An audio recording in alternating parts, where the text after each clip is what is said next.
Hello, everyone. So the judging sessions will begin for the teams now, and the judges are online. Thank you for waiting, and Sabha will connect you with teams, and Harshana will call you to confirm onboarding on StreamYard. Please follow the link, and the rest of the uh, teams that had a tech check first will go on board, and then everyone will follow through. Uh, Thanks everyone. So the judging for today we have Anjana Somatilaka as a judge, as well as Chamara Piris as a judge, and then we have Senela Jayasuri Okay. as a judge. Welcome everyone. Thank you for your patience, and let's hopefully we can get some Sri Lankan teams onto the global platform. Uh,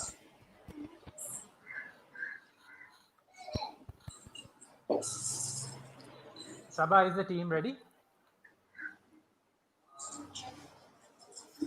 Okay, all right.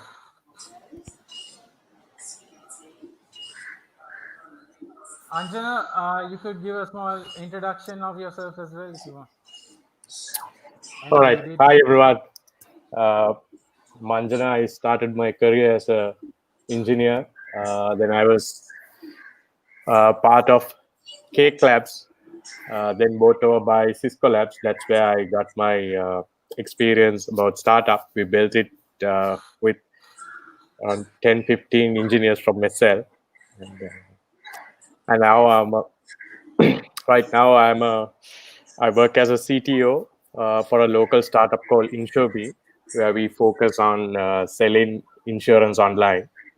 And also, I'm a founder at Nuclei. We have a boutique software development center. All right, and Chamara, what about that's you? all. Can you give a brief pitch? Yeah, so for myself, I started as actually a web designer. So there was no particular UX, UI designations those days. So then I actually started talking about accessibility and stuff, and then eventually became a UX architect. And then I actually co-founded my first software services company in 2008, which got bankrupted by beginning of 2010, and then I started my second services company end of 2010, which eventually be one of the first digital media services companies in Sri Lanka. So we managed to work with most of every brand in Sri Lanka, the global brands and the agencies that time. So then I successfully did my exit from there. Then after that, I was involved in like a lot of companies like Create Leads, uh, Calci. Then I was with C Messenger, and I have helped a lot of startups, and also I was one of uh, the founding member of Startup Weekend in Sri Lanka, organized the first ever Startup Weekend in Sri Lanka. So right now, actually, I'm involved in building a mobile gaming platform in Sri Lanka. I can't give much more information about it because of uh, the restrictions That's that we have understood. from the investors. I know you're a serial entrepreneur, so yeah, you're in multiple places, and Ye- I think Yes. the So description you said you so don't. that's how it is. So I'm actually playing mobile games these days. Okay, learning that. Sena, how about you? Can you give a small Yes, brief sure. introduction? Oh, yes. So, hi, everybody. Glad to be here. I'm Sunila Surya. I founded a global company. It's a leadership building accelerator, so to speak. But we specialize in entrepreneurship as well. I work with various chambers. I'm attached to the women's chamber. I'm attached to the so many other chambers as well. And I also run a global online academy. So I'm very savvy with the online world, but not like the tech geeks as all of you. So I'll have to, but so I will be bringing in the people transformation dimension into projects when I work with entrepreneurs, and a lot of the brand focus and the pitching focus of things, because that's my specialty when I work with entrepreneurs on the corporate planning, strategic planning, and the go to market, how to make it feasible. So glad to be here with all of you. That's great. Okay, let's quite a lot of things to catch on. I think, like Chamara and Anjana put together the new, I think, women entrepreneurs. It's nice to have a lot of women participants this time as well. We had a team that was completely female oriented, and I guess we'll get started with the pitching just in 1 minute. There'll be onboarding pictures shortly.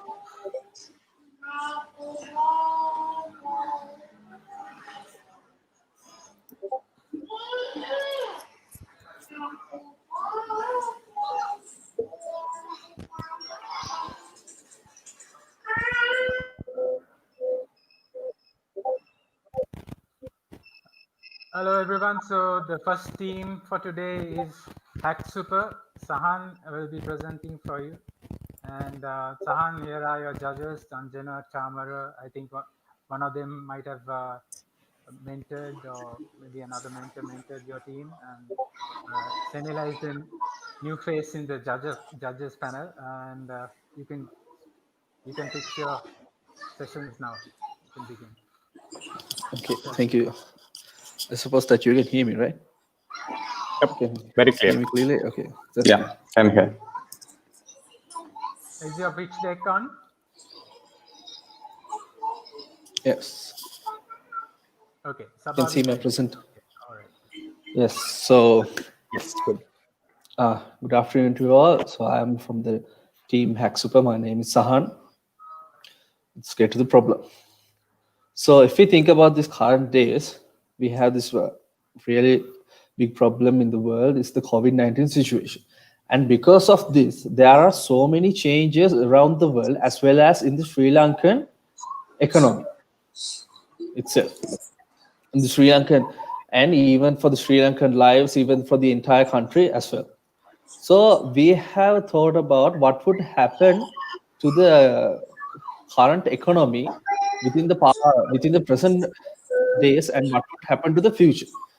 So actually, we can't completely predict by doing some assumptions what would happen on the future itself. So even though it's our country, so we have to take steps to make to maintain the economy of our country. So we came up to some idea what could happen to the economy, what could we change, what could we maintain, and what are the things that we can focus on.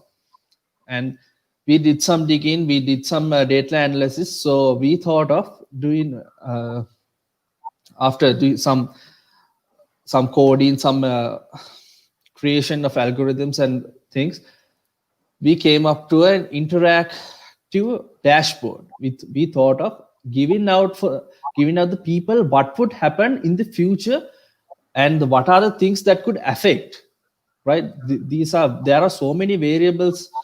There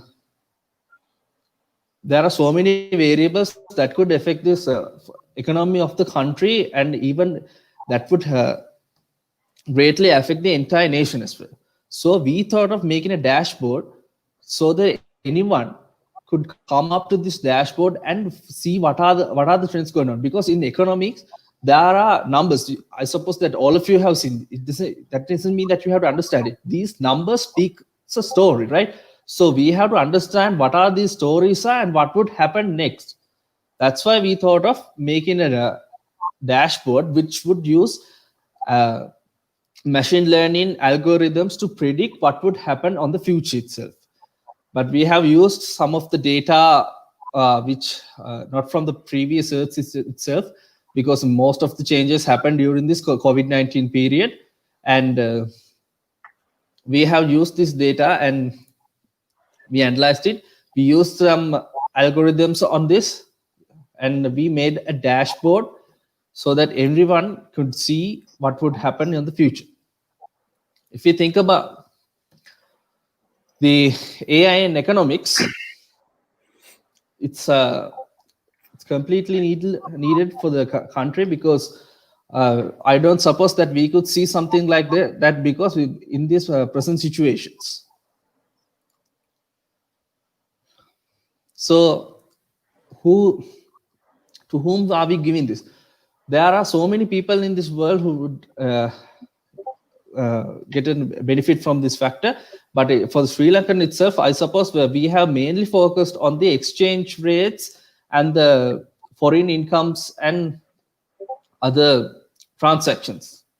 So we have developed, and these are some of the numbers that we have predicted on some of the data that we have taken from the internet. But there's a slight problem because the government doesn't issue the latest data sets on every economic factor. So our data are limited.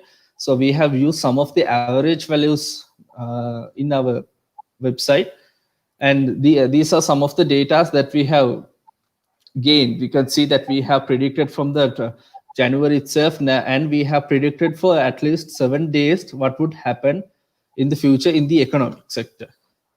And these are some of the factors that we have for an entire week, what would happen. And this is a screenshot of our dashboard. You can see clearly that we have the map of Sri Lanka, indicating what are the hotspots of COVID-19, and we have numbers of indicating which are the current exchange rates of currencies, but we have used US dollars in here. And these are some of our work that we have done so far, because we have done some predictions regarding the exchange data. And our expectation is so that everyone in this country, or whoever find this useful, means the ones who's in the economic sector might find this, because they can make their decisions correctly after finding what are the necessary factors, what would happen in the future, what are the changes that could happen to the economy, and they can make changes and necessary decisions based on these data. So that's our idea, that we have created this to help the country and the entire economy. So these are some of our references, and that's all. Thank you. Thank you, Sahan. All right. We'll take over. Shall I go first with the questions? Go for it. Yeah. Go for it. All right. Yes. Okay. Cool. Number one, I think the clarity of your pitch needs to improve a lot. You start with a very generic dashboard. Any data set needs to be, you need to have that focus. You need to say is what's the end user. Your end user, you have to define a bit more. I think that's something you need to improve on it, because now what happens is, moment you do this pitch, we need to go into more questions to figure out what you are trying to do, what are the exact problem that you are trying to solve. In terms of the data, I think a very typical question from a VC, any typical question from anyone who wants to take this project to next level is, how do you guarantee the accuracy? These are all predictions. How do you guarantee or how do you measure the accuracy of it? That would be a major question, because there's a lot of data predictions all over the internet, and the models that you have, the technical models that you have, may be proven, may not be, but you need to bring that accuracy and the validation part to your pitch. How are you going to say how accurate these are? We all understand those are predictions. This can go plus or minus certain percentage, but you need to clearly mention that. Now, I think the first one is it for economists? Is it for general public? Is it for a specific sector? That needs to be clearly defined, because otherwise, by simply looking at a bunch of data, it can even confuse user than bring in more insight to it. Maybe up to you to answer a few of those questions so that it gets clear to the whole panel. So take use case of a user who would look at a data set like this. That is number one. Number two, how do you predict? How do you make sure these predictions are accurate? So So I'll go with the second one first. So we can take some of our data sets and you could use cross validations of our remaining data sets to find out what would be correct. So we could use the better algorithms. We could use regressions and support vector machines, and we could always develop some algorithms all based on mathematical modules.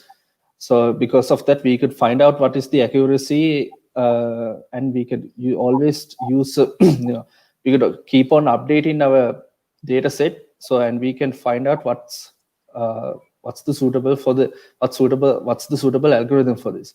For this, the user who's going to take on this dashboard is mostly, so we have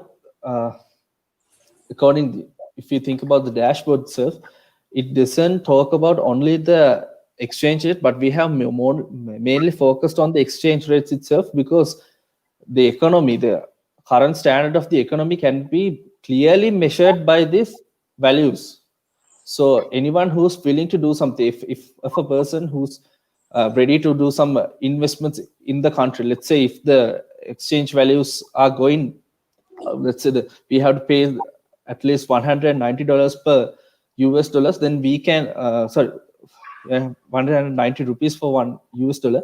So we have, it means that the currency of Sri Lanka is declining. In that case, we can focus on our ideas that because of this decrease in money, there would be an interest towards Sri Lankan products, because because they can pay less amount of money and get more products. So there's a chance for these people to get to focus on or to invest. Okay, in the interest of time, I'll let other judges also to let questions. I think overall clarity of thought, clarity of the value that create through this product, you need to brush it up on that, right? So because this is right now way too generic, and I see a technical part where you talk about the models, but more than the model part, you need to talk about the value that you create from this product, and then how you monetize this, right? Those two needs to come little bit more on the presentation in the pitch, because any VC or anyone who's gonna write a check needs to know those. As a business, how do you sustain and how do you take this forward? All right, and good luck. So Sahan, I'd like to go next. Just want to say, okay, good, you've come this far, right? But some very critical comments I'm going to leave with you. Can you hear me, Sahan? Yeah.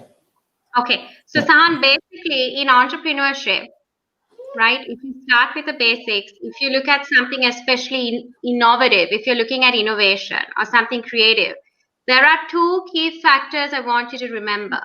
One is, what is the value that you want to create? Number two, how are you going to achieve that, the outcome? What is the outcome? Right? So these two things, like Anjana said, has to be crystal clear, 100%. So in front of a VC, what they're going to look for is, number one, how clear you are. And number two, how clearly you communicate how clear you are. So how clear you are and how clearly you communicate. And that is the confidence piece. What I would have liked to have seen is you talking about beginning and saying, hey, I own this. And this is my inspiration, what inspired me to get into this. Because that also plays a key role for people, for an investor to see how passionate this guy is. All right. So I would have liked to see that as well. And add to that, the clarity, because I felt from your delivery, perhaps you need to be a little bit more confident in what you're presenting as well. So once you go back to the drawing board, get your content a little bit more solid, like Anjana said, fill in those extra areas or fill in the core areas. I can still see the clarity is missing. Build up your confidence and work on your communication as well. Thank you. Okay. I think for me, I have the same questions that Anjana had as well, because I still can't understand what's the problem this is solving, right? And the other thing is, I want to ask whether, have you identified what is your targeted customers? Have you done any surveys? Since it's a hackathon, you're supposed to do a market validation, your idea validation with at least selected closed groups. Have you done any idea validation? We can conduct that sort of.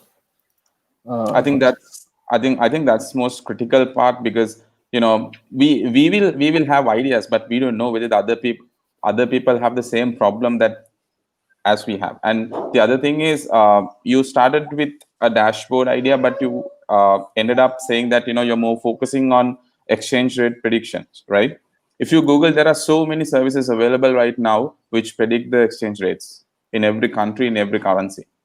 So I think you have to do your the research properly. So that's why I said that you have to understand the customers, and then you have to do the idea validation with them, whether they have the problem. So for me, I can understand what's the problem this product is solving. Okay, thank you, and all the best.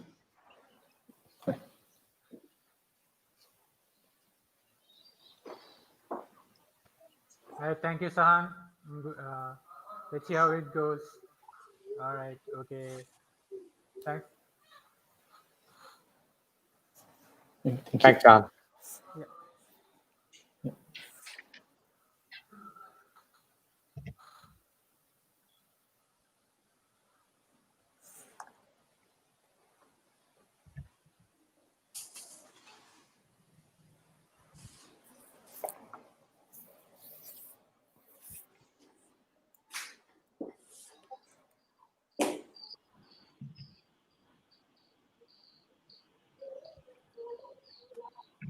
Hi, Harsha. Okay, your judges are ready. They will have a chat with you with your idea. You can go ahead. All right.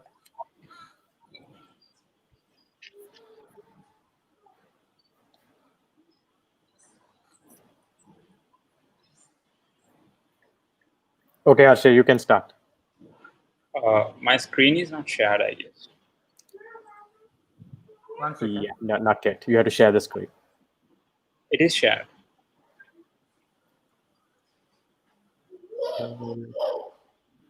Now, Shad, I don't think we can see the screen yet. Yeah, 1 second. I'll ask. 1 second, Harsha. Okay.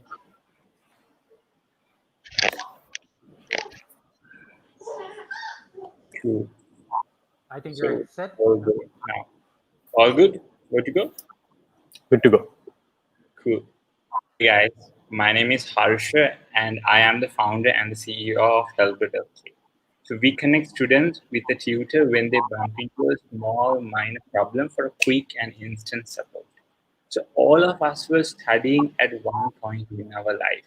Education sector is like all pushed to online because of COVID. And let's say you are studying physics for tomorrow's exam, and you are stuck trying to figure out the difference between velocity and speed, or the answer for your velocity question isn't telling up with the answer in the answer script.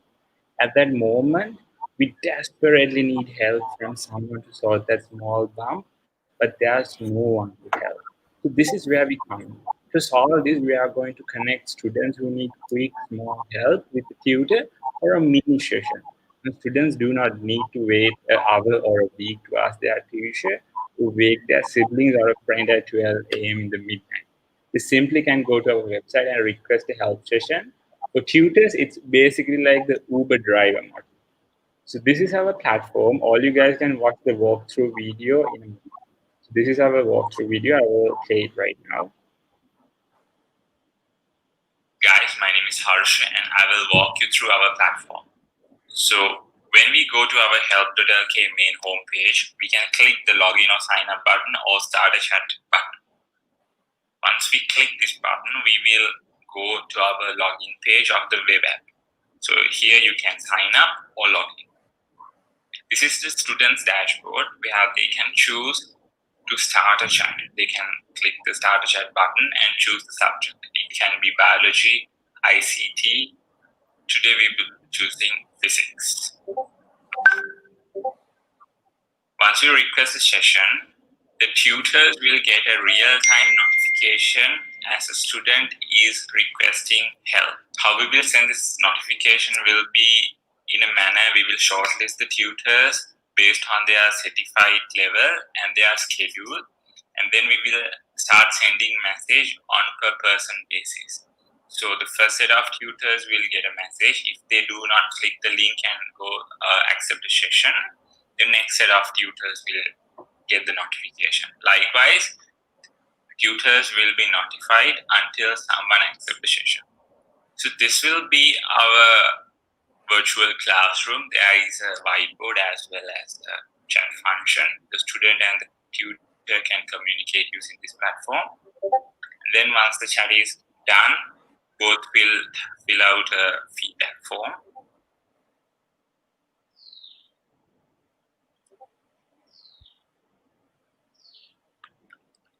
You can choose to add a comment if you wish to.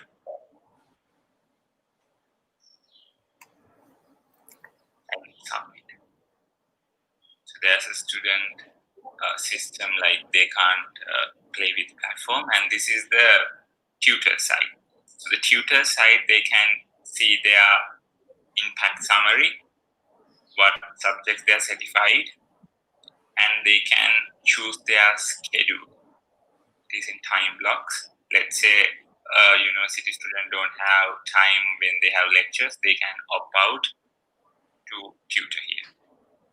That is our platform. Thank you for watching, and please consider joining Help to Tell K as a tutor. So that is our platform. Hope you enjoyed that video. I guess you guys heard the voice over in that walkthrough. Yes, right. Yes. Yes. So what makes us unique is we are instant and on demand. So to make sure it's always instant, we will be hiring some in-house tutors in the future as well. And there are some local. When it comes to like competitors, there are some local as well as like international players. It's like not competitors, but like similar players. So there are Check, Snapask, Course Hero in our space, and it validates the potential of this platform. But why we will be successful is our leadership team, the continuous innovation, and the social cause. So this is our near future plan without funding, and with funding it will differ. So, and our plan is to go global by the end of this year. In end of a year, and add these additional revenue models and features in the future. So this is our leadership team. I myself is Harsha Begunasekar. I'm a medical dropout, like moved out of my parents, full time, put in my effort on Help to Turkey. And there is Namal and Praveen who are the core team who's doing everything. Without them, this is nothing. So thank you very much, and good to go with any questions. Thank you.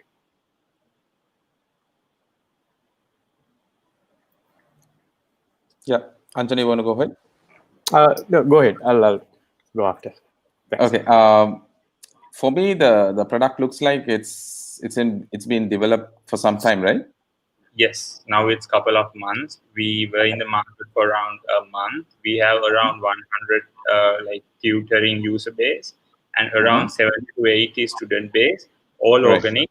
So organic in the sense, since we don't have a marketing budget, we are going all guerrilla marketing method. So I am like contacting my college buddies and asking them to like promote this on their WhatsApp groups, like very organically, and there are like traction.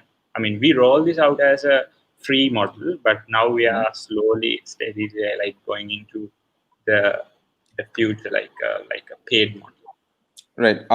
Do you have any stats regarding like how many sessions happens per day or per month? So or per week? Yes, in average, like in a good peak time around, I mean, like with organic with organic like guerrilla marketing, around 5 to 10 sessions usually happens a day when I'm like pumping hard, and then sometimes it's like 2 sessions a day in average normally. And like, how long is like average session. one session? Yeah. So usually session lasts around 5 to 10, maximum of 15 minutes. Right. So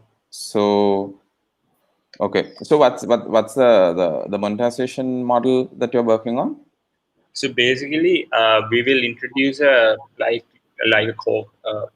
token system. Students can buy a token of 10 for 1,000, 1,005, and then request 10-15 sessions where we price it at, and then there will be another monetization method, like for example ACBT or all these universities or like any advertising, like they pay around 75,000 to 150,000 to acquire a single user.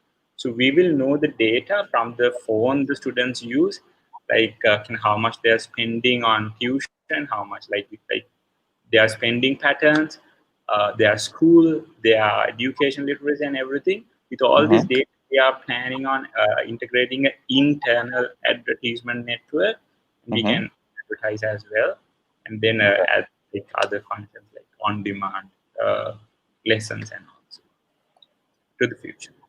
Right. And you said that you are planning to go global by end of this year, right? In a year, I'm sorry. In a year, right? Yeah. So how But- are you going to differentiate yourself from other platforms globally available? So basically, globally, there is checked, not is in like not instant, but gives like a reliable good service and a course zero. And there's this Hong Kong-based startup called SnapAsk. They are like very similar to us, but like we can source the Sri Lankan tutors, because Sri Lankan tutors like paying 200 rupees for a 10-minute session is a big amount, while spending $1 for a session for a US or a UK per like student is nothing. So that is our main strategy, like going global. So we can bring dollars. It will be like So okay, so you are trying to sell per session per dollar, right? We are like in a like we are still doing the user research of correctly positioning it, basically like doing economics. Is the platform so far it's bootstrapped, or have you received any funding from family and friends? No, It's bootstrapped. all from mine. All right. Okay. Yeah. Anjana?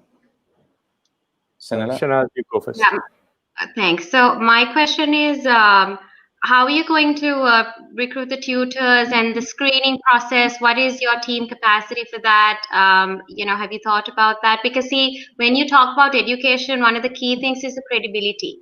So yes, right now you're a startup idea, your mindset, you're looking at, how can I get volume? How can I build my client base, shift from organic to more structured monetization? But how are you going to build the credibility for the tutoring? Because that is going to kill your product if you haven't thought of that aspect. How are you going to protect the credibility? Yes. So there are 25,000 undergraduates in Sri Lanka. Our main tutoring tutor base will be university students. So university students, we will be measuring their ability to answer a question with the normal competency of a subject. So for an example, someone can know like physics in a top level but can't answer. But we are having a certification method even right now, like it's a MCQ system where we clearly mention you are free to Google and answer. We check your ability to answer or not. So then we will like get on a one-on-one call and see, and then the user ratings will give us a good feedback how this tutor is doing, and then we will curate accordingly. So that's our near future plan. Also, just another gap I see is, when you interface the tutor, since it's more on demand, instant, that is your business model. So even in terms of connecting the tutor to the student, there has to be some sort of understanding. Example, what sort of assessment feedback about the student will you be giving to the tutor? Like, how instant will that information or data go to the tutor before they come on to the class? Because that will also improve the effectiveness of the real-time delivery, because your model is all instant. You know what I mean? So you might want to think about that step as well. Over to you, Arjuna. Oh, sorry. Yes. Adding something. So like when a student requests a session, they will get a small time gap. They will like write down the question, and then we are going to start sending SMSs to tutors. Like after we implement the app, it will be a notification, something like Uber driver model. Like when you are going on the Uber car, like you are getting this notification, right? Like can Uber get in the Uber driver app, can you see this notification, right? Something like that, they will get a notification. And since this is a question, this is a very small question, like student can be asking, Ayya Akka, what is the difference between this? Like, can you please help me out? Or else, Ayya, like, can I am not good at, sorry, the answer is wrong in this. Can you please help me figure this out? So it will be like, like a university student is more like comfortable answering a physics question. Like, since the education system in Sri Lanka, we are so bulked with information, like doing over and over the questions and all. Like this, like the tutor base we are targeting is more competent than we like see in the data and everything. So I mean, I spoke with so many university students, real like school students and all, and so far it's amazing. It's like I'm surprised with the like stats and Okay, good. Thank you. Angela? Yeah, thanks. So I think number one, when you are pitching, don't bring the global entry to the pitching. You have to be successful in one locality before you yes. talk about a global entry, right? Because global entry is a complete different ball game. Even to hire a employee in another country, the amount of salaries, even to get an address, so that's a complete different ball game. Until you are successful, the model works in one. My suggestion is don't talk about a global entry, which is complete different ball game, and where you need a lot of money. In other words, right? So someone to invest. At one point to it. So Yeah.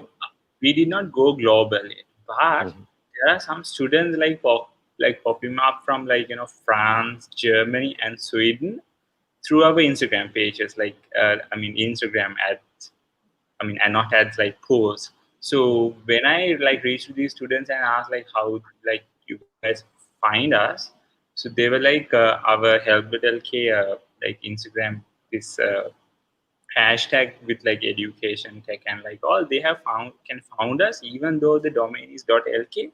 They like request help, like since it's free. So before even going global, we have slightly gone global. I'm really happy about it. Okay. I think your the power of internet discovery is what has hit you right now. What I meant was, when you say going global, your content has to be ready, your subject has to be localized, internationalized to that market. So for an investor point of view, someone to think of that, you have to be ready in multiple stages. Right? Plan that well, but don't bring that as a at an early stage of things. Right? Focus on this locality. You have a good understanding how it works. But in other words, now I know how kids sometimes work on this model. When they are stuck, they go and ask the question from Alexa. And if you are stuck, where would you go? You go to Google, right? So you're competing with something very global unless you bring a very unique feature. Like that could be simply language or simply restricting subjects. So think through those angles. Otherwise, you are competing with Google. You are competing with Alexa. Right? That's where you need to focus on. You are creating value. Be very clear on what categories that you make. That will give you a. I see value in this because I have seen startups on similar domain, on demand experts, on demand finding experts on, and that works. But you need to find. I think you have hit something where ask a question and settle a question, Yeah. but also research through how education get into people. Right now, the way I see it, education in the country, we have very set education, one solution for all, but you are going to more towards a customized training per person kind of a thing. Maybe asking a question can be one small feature. Your being big end game is customized training, teaching, so that every student gets the teaching the way they want, not a very generic course on YouTube. Right? Yes. So I mean, All like right. adding something up to it. Like, when I was back in med school, I used this software called Anki, which learns my memory pattern and and make me study stuff very efficient. So I am like planning out bringing the content, and then after content, if they have a problem, they can ask a tutor, and then after that, bringing the Anki, like machine learning, your memory learning method, like flashcard method into that. So it will be more of a very personalized experience. So that is the end goal, not the end goal, the future goal. All right. Okay. Thank you very much and good luck. The interest of time. Thank you very much. Cool. All the best. Over to you now, Shad. Yeah, thank you. The next team will be on board now. Thank you, Arshad. Good luck.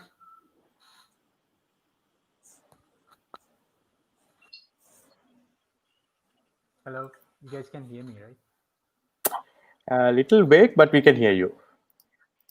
You're a little soft. Okay, the next team will be on board. Okay, can you hear me now?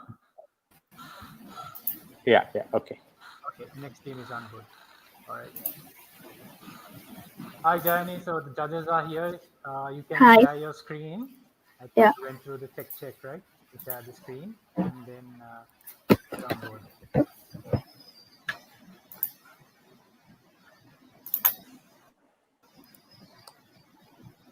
Can you see the screen? Yes. Yes. You can see. Okay. All right. Okay, go ahead. Good evening, everybody. Before we begin, let me introduce myself. I'm Jayani and I'm from General Kothalawala Defence University, Rathlana. Our idea is an autonomous robotic wheelchair. It is a solution for this COVID spreading of the future pandemics like COVID-19. So we have worked upon an incredible solution which works as a manual, remote controlled as well as fully automated robotic wheelchair. This robotic wheelchair is providing the finest outcomes for a hospital to take their patients here and there, or even this wheelchair can be taken, can be customized as an automated assistant to take goods and meals for their patients. So the problem is that at present, any hospital, when you're considering any hospital, their patient care, the logical management, and the garbage handling are some kind of has become tough tasks throughout, especially in places like places where COVID-19 spreads widely. This should be handled in a highly protective mode. So the virus is actually spreading uncontrollably, even among the medical professionals and even all the other medical staffs are in the risk of becoming victims of this disease. So our ultimate goal is to somehow stop the spreading of this virus by contact. So, but if we can use a non-human mechanism, this process will be easy. Now we can see there are some existing robotic wheelchairs, but these solutions existing today are limited to either remote controlled or line following robots. So that's it. This is not much successful when considering applying in these pandemics like COVID-19. So according to our proposed solution, the robot may ask. The robot has the ability of asking directions from a person on his way after detecting that person using image processing techniques, and then it recognizes the directions when the person by the person's gestures. So that is also done using image processing techniques, and also it can find the direction by processing the voice commands using speech to text converting tools. So there are some features of this main features of this robotic wheelchair. It is first thing is it can be manually operated. That means there is a joystick integrated into this wheelchair. When the person is on it, it can operate travel using this joystick. Then another feature is that it is controlled remotely. That means if any malfunctioning occurs while operating this, anyone can bring this remotely Therefore, there is a manual function. This is actually a reserved feature, and we have used a lidar sensor for this. This is the purpose of this is it can do map drawing while the robot is moving in its path. This will provide the paths to move further, and this actually the next feature is the voice command operation, means that the robot is working based on the voices of people. So if, for example, if a person in the ward or on the way asks calls this robot, the robot is able to turn towards that voice generated direction and go to that person. Then if he tell something if he is assigned a task, he can do it without getting distracted by any other voices in the environment. So here we use technique like machine learning, natural process, language processing. Then you can see the last feature is we are detecting the images using the cameras fixed to it, and these cameras captures these images and then analyzes these images using a Raspberry board integrated inside the wheelchair. Then it can perform the image processing using that. Then this is proposed solution is unique because all other existing, as I said earlier, all other existing solutions are either manually or semi-automated, but this proposed solution can function in all ways. That means manually, remotely, or fully automated. So it can, and also it can find the path by the voice commands given by people and process it to natural language processing. That's a main feature of this and unique outstanding feature of this robot. When talking about the business model, we are targeting customer segments as patients, doctors, nurses, hospital assistants. So here the doctor's value proposition is that means the doctors can treat the patients or take the patients here and there without any contact. And for the patients, the value proposition is that they can be moved without any exhaustion occurring to them, because they don't have to put any effort in moving. This task is fully automated. Then you have key activities are the key activity of this wheelchair is carrying patients or might be objects. So we have key resources, IT infrastructures, AI developers, and cost structure. When we are developing this, we have to bear hardware component cost and infrastructure, labor costs, those things. This is our team. Thank you.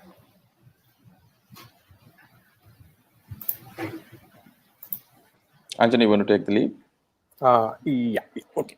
All right. I think first of all, I think I should thank you guys in trying to solve a good problem, right?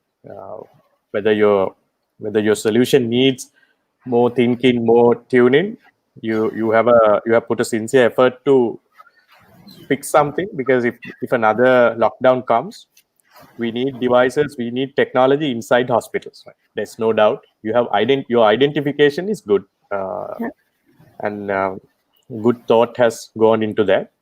So now let's talk about.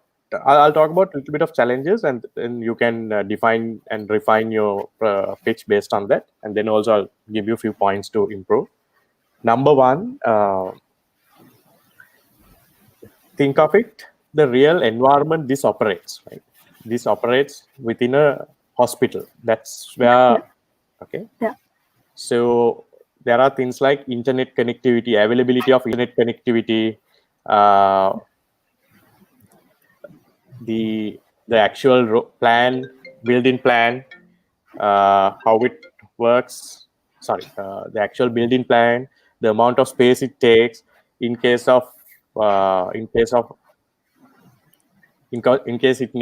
it requires more instruction how to get to that, things like that. You need to do a detailed study on the environment that it operates. I feel there are quite a few gaps in that section. Also, your customer identification, I don't think it's right. I don't think a doctor would buy this. That's your end user. So you need to think through who would invest and buy this. Right? That part you have to think through it. You have to think. I think in your business canvas there's a gap that needs to be fixed. My suggestion is you have a good entry. There is definite requirement. There's definite need for it, but start with something small and build that part. Like for instance, if you're thinking of taking a patient from location A to B, first focus on that. Get that done. Get your learning from that. Get that validation. Or if you're planning to move, maybe something simple like disposing contaminated garbage, right?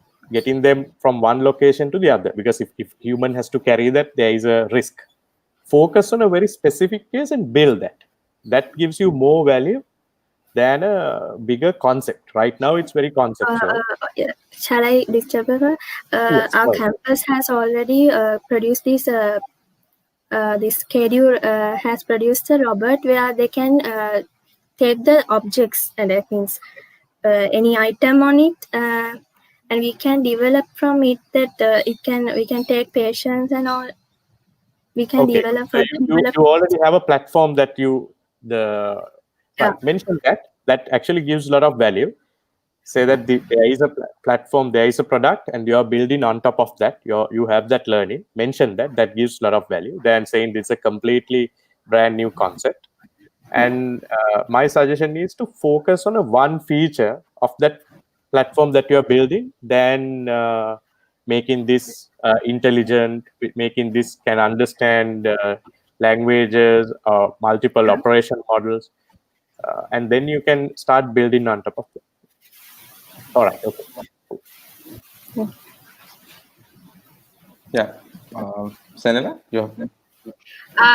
Yes, can you go into, Jayani, your business model slide, and can you zoom into that? I couldn't see that at all. Okay. I think you had to put it on the slide view or something. Just if you can blow it up for us. It's not visible. Sorry. So yeah, but see, in a snapshot, I mean, just want to know and understand, if you look at this, it sounds like a really good concept. And is it relevant? Because for innovation, you have to always look, is it timely? So yes, definitely it's timely. And the fact that it's contactless, that is very important right now. My question is, to what extent have you taken this concept into some sort of tangible form? Where are you right now on this project, this concept? How tangible is it? Do you have any working pieces that are tangible right now that you have tested? Like I said, the KDU robot, so it's already made one. So we can apply our concept on it, so we can further develop that idea.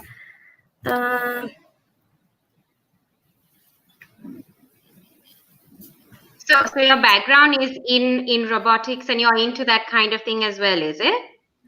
Yeah, I'm studying computer science, so we can my team members and I am expecting to do it like in the final year project next year. Okay, so basically, I'll just quickly, because in the interest of time, my comment is, Raini, I think you have a rocking idea. It's really cracking. It's really relevant and timely, but really focus on putting the pieces together, because I think you need to get your customer segmenting done properly. You need to figure out who this product should be pitched to. Your segmenting needs to improve as well. And also, you need to work more on it, I think, because to me, it sounds like a really nice concept. But in terms of, do I feel that you have the strength to carry it right now? I think you can work on it more. Okay. So that's it from me. Thank you. Okay. Again, my concern is also this is just a concept. So there's a long way for you to go to, implement this. I have a couple of questions, Jayani. Anyone from your team has involved building that the robot already built by KDU? Yeah, one is there. He has joined that. He's from IT faculty. Okay, and you have mentioned that your customers are patients, doctors, nurses, hospitals, right? So have you done any idea validation with any selected doctors? Did you call any doctors? Did you talk to In any the nurses? the existing solution, that means the KDU robot, they were built by this KDU hospital. They and all. Yes, I'm not talking about the KDO robot. I'm asking for your concept. Did you do some idea validation by talking to doctors, nurses, or the Not hospital? still. Not still. Okay. Yeah. Okay. All the best. Thank you. Thank you.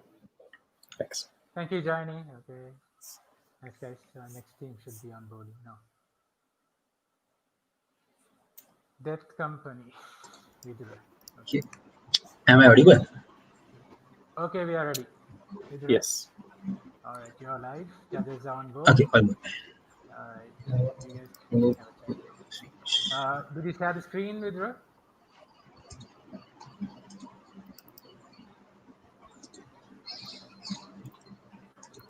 Yeah. Hope you guys can see my screen, right? No. Not yet. Not yet. Okay. I think now it started. Yes, yeah. loading. You're good. You're good. All good. Okay. When it's come to the COVID-19, you guys have so many problems, right? So here we are, the savior, healthy nation, healthy nation. When it's come to the opportunity, why we solve this problem is infected person and exposed person. After that infected person is met with that exposed person or ever cross that path within 14 days, we need to figure out a way. But in Sri Lanka, still they are not. So we saw the need of a common contact tracing platform for Sri Lanka and a fast exposure notifying method, like when you are exposed to an infected person, still you take some time to come up with that notification and tell them people that you have been exposed and all. And we need a manner, fast way of clustering and a quick self-quarantine guideline updates. We saw this need since we were looking for the problems, how it's occurred in this COVID-19, in this pandemic situation in Sri Lanka. So as a solution for this, with our motive to help the people to save as much as we can, we came up with a simple QR code-based contact tracing platform. That QR codes are established in public pinpoints, such as railway stations, shops, salons, and much more high crowd density areas. It's quite easy, just scan and go.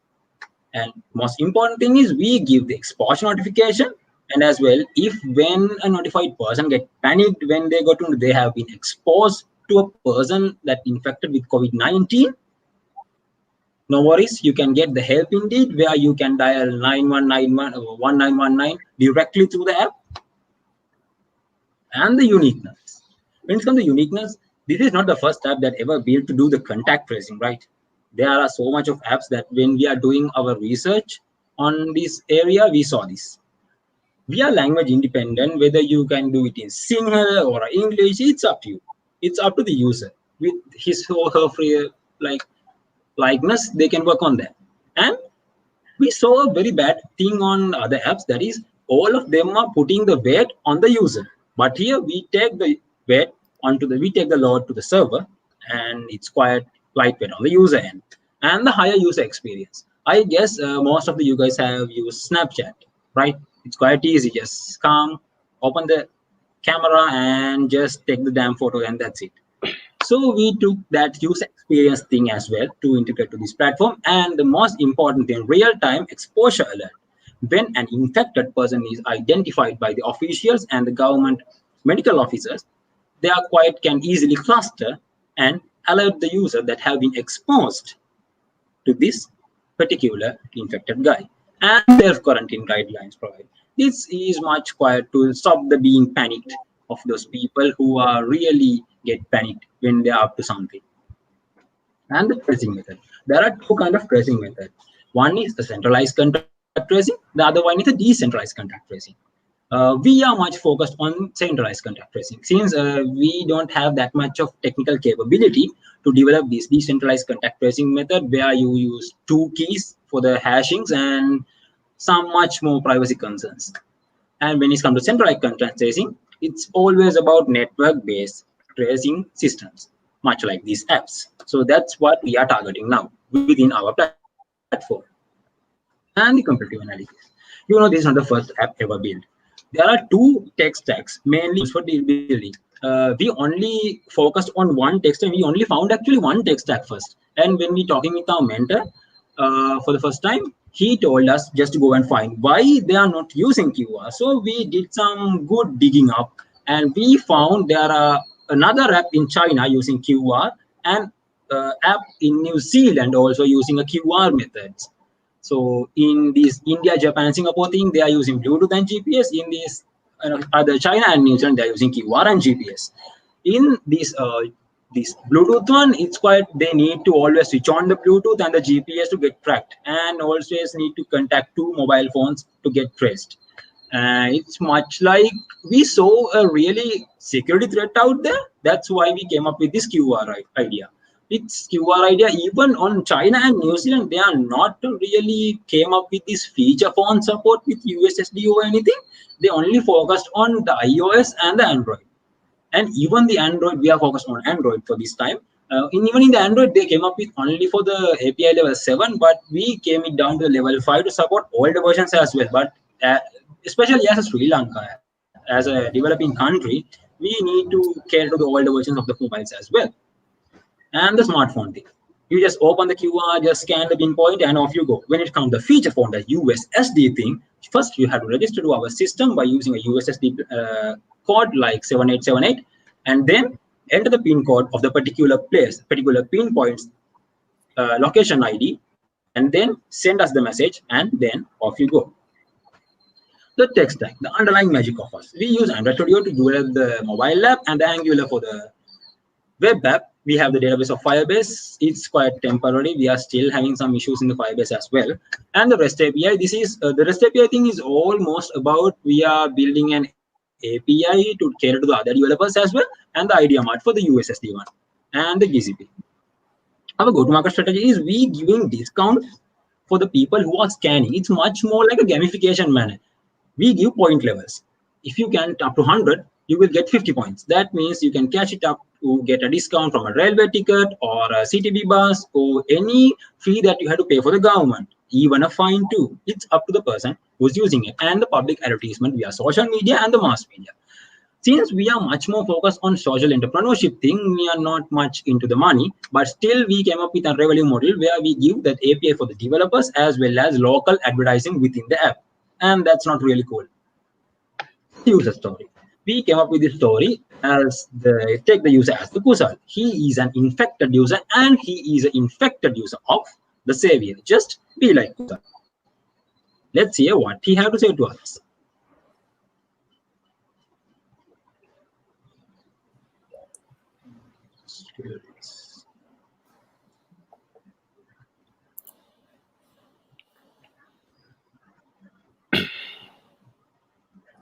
Okay, if it's not playing out there. Hope you guys can still see my screen. Yes. We are waiting for the video to load. Can you guys see my screen?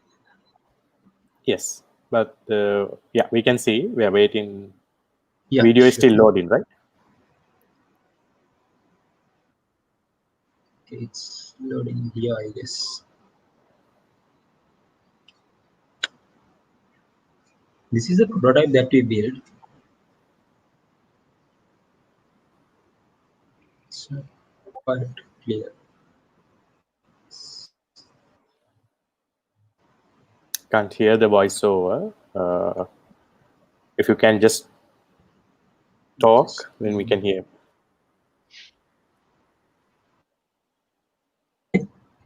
And can't see the screens either. It's sort of blurred for me. Yeah. You can't see the screen. I think that's loading issues. We see your screen shared, but the video is being loaded. Okay.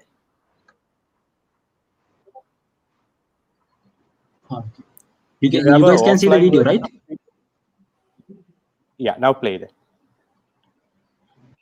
Go ahead and play it.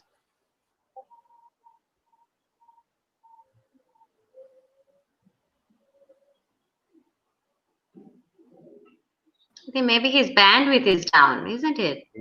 Or something. Is it like blurry or something? Vidura, it's okay. Just continue with the presentation. I guess you could share that Network issues. link with the judges. So is it blurry or you can't see the screen? Or Yeah, it's breaking up as in I think the one bandwidth is interrupting. bandwidth. Okay. Yeah. Just ask him to share the link with you also. We can have a look at it. Yeah, you can share the URL. YouTube link. We'll play it. Yeah. I will share the URL. Continue with the presentation. And this is the account part. And when it's come to the QR scanning, like right after you are scanning the QR of the place, then it will automatically update that your location and the pinpoint where you've been. And when it comes to the admin panel, here it is. After you log into the account, and it's quite easy. You can just search the user ID of the infected person that you guys identify and start tracing. After you start tracing, you will get the list, and in that thing you can cluster and notify them. This is the trace history and the cluster history and the response history. That response history all is based on what kind of response that they got through after they delivering these notifications and all. And here we are, the team.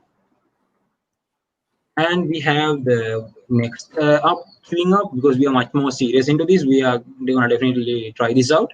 So this publicly accessible API, we are not done with it yet. Therefore, we have to do some sort of development to that as well. And the mask wear identification feature, that which much more feasible with the public kiosk for the malls, and the temperature measuring feature for the users that they are getting scanned. And that's it. Thank you. I'm up for the questions.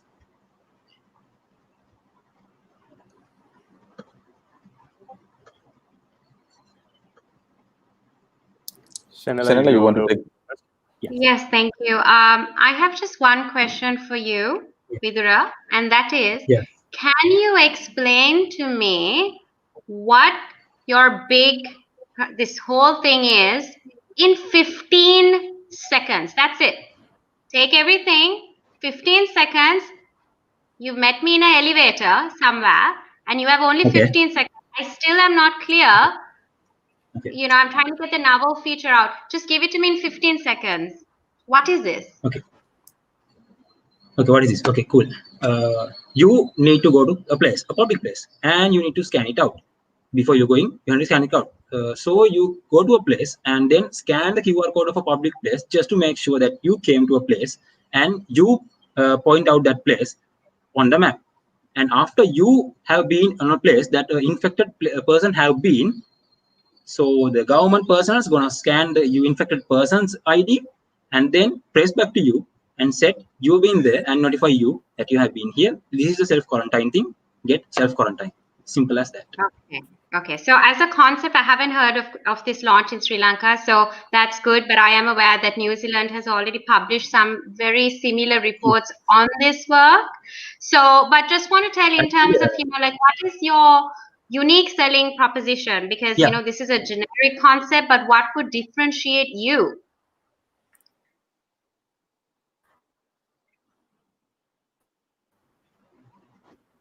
Vidura, are you there? Looks like I think it's a bandwidth issue he's having today. Yeah. I think it's a bandwidth issue.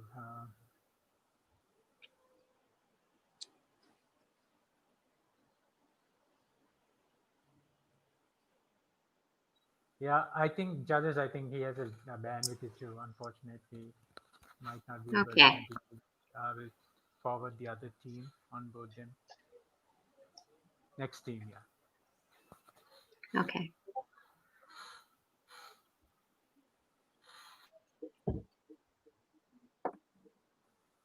Hi, Rohini. The judges are on board, and you can share the screen. Hello, and, everyone. Hi, Rohini. Yeah, you can share the screen and continue. Can you all see my screen? Not yet. Just 1 second. It will take about 5 seconds. Just give me a second.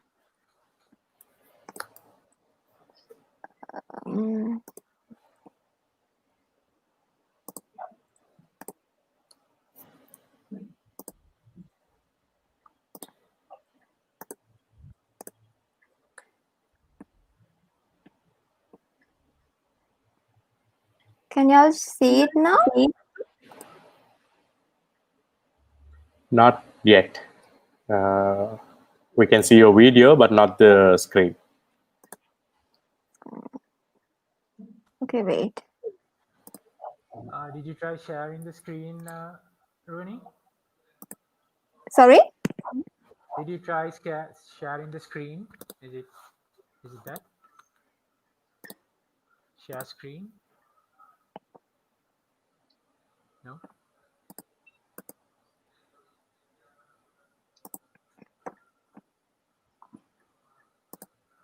All right. Let's see. Can you all Rooney, see it now? Yeah, I think Okay, we are working on it. Got it. You can put it on full screen, Rooney, if you want to put the full Okay. screen on. You can see the screen right now, right? Yes, good. All good. We're good. You all hear me, right? Yes. Yes. Rohini, take a deep breath, relax, and then do the presentation. Right? Cool. Okay. Shall I start? Yes. Whenever you are ready. Okay. Friend in a need is friend indeed. I'm pretty sure that you all have heard this saying. So, would you like to be that friend? If so, this is the chance for it. We are Team 12. I'm Rani Surya Peruma, team leader of Hand Indeed. So let's see how our idea works. In 2018, we did a survey and asked people, would you like to donate blood, tissues, organs and cadavers? The answer we got was yes. And then we asked, have you donated them before? The answer we got was no. Then we asked, why? The only answer we got was, we were not aware of the procedure. So, that answer made us to come up with this idea. So, our idea is to make one digital platform to give awareness and registration of blood, tissues, organs and cadaver donators. So, our unique value proposition is there is no single platform yet in Sri Lanka to donate blood, tissues, organs and cadavers at the moment. So our intention is to create awareness and get more registrants and create our own database by getting registrants and send them to blood bank, to tissue bank, eye donation society and to medical faculties and other authorities to proceed it. Let's see how good is our idea. Absence of a recognized database of potential donors or a donor card system in order to expedite the process of harvesting organs from a potential donor in Sri Lanka is not yet working properly. So our platform will be a digital platform to give awareness, and it is easy to get registration of blood, tissues, organs and cadaver donators, and this is really user-friendly platform. So people who like to donate can easily use this. And also, this is a great opportunity to medical students to get hands-on experience in dissections because they will get cadavers more. And also, if a person in need can easily find a donor from our website in order to do the proceedings. So that's our main idea. Let's see how process of data storage and data sharing with relevant government institutions happen. So we would talk to bodies like Eye Donation Society of Sri Lanka, Blood Bank, medical faculties, Ministry of Health, and we are going to talk with the above bodies and get their affiliation and the endorsements of the regulatory bodies on all promotional activities and the approval of the Health Ministry. So to get the trust from the donors, we will get responsible and recognized people in the community to involve in this with us. For an example, leading doctors, priests, celebrities, likewise. And also we can affiliate with recognized body like government and non-government, for an example like ICTA. So let's see what are the funding requirements. As running cost, for staff salaries and for the rent, we would be it will be around 50,000 per month. And for the so we hope to have 2 coordinators, the rented room, and with the water and electricity staff for that thing. And the technological thing, the initial cost for the development and for the laptop PCs, and that would be 150,000. That was our estimate.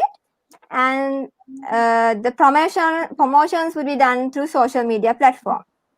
So to if we could get an endorsement from a body like ICTA, it won't be an issue for us to get sponsorship. So from pharmaceutical and medical technological companies, so for example, Hemas, Technomed, and Glaxo.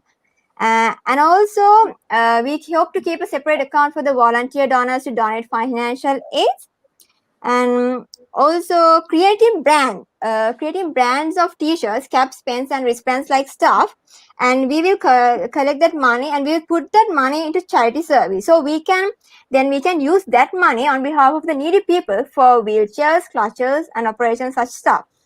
So let's see the marketing and promotion stuff.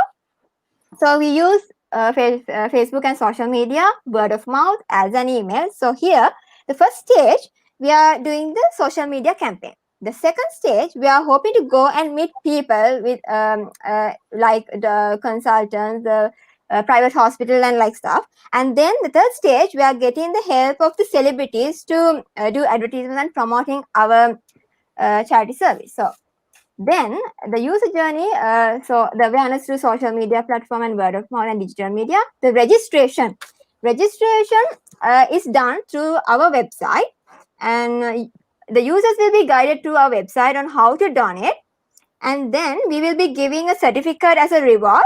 And also, if the donor needs any help in future, we would give them the priority to get the stuff they want. So this is the SWOT analysis we had. So at the moment we have no threats because there are no competitors at the moment, because no one single platform available in our country. So the opportunities, so we can save a lot of lives by giving priority to the patients who are in the waiting list, and we can give a chance to volunteers to work with us. And this is an easy platform to register, and there are a lot of volunteers who are willing to donate, so this would be a great help for them also. Not only the beneficial for patients, as well as the medical students also get an opportunity. If once a donor donate, he will get the opportunity to get the priority to get any donations if they need it for themselves in future. So the strength, so we can promote this easily in social media platform, and there are a lot of volunteers available to donate. And so initially, to start this, no need of a lot of money on, and it's user friendly, and this is the only single platform we are all in donations. So thank you. Over to you.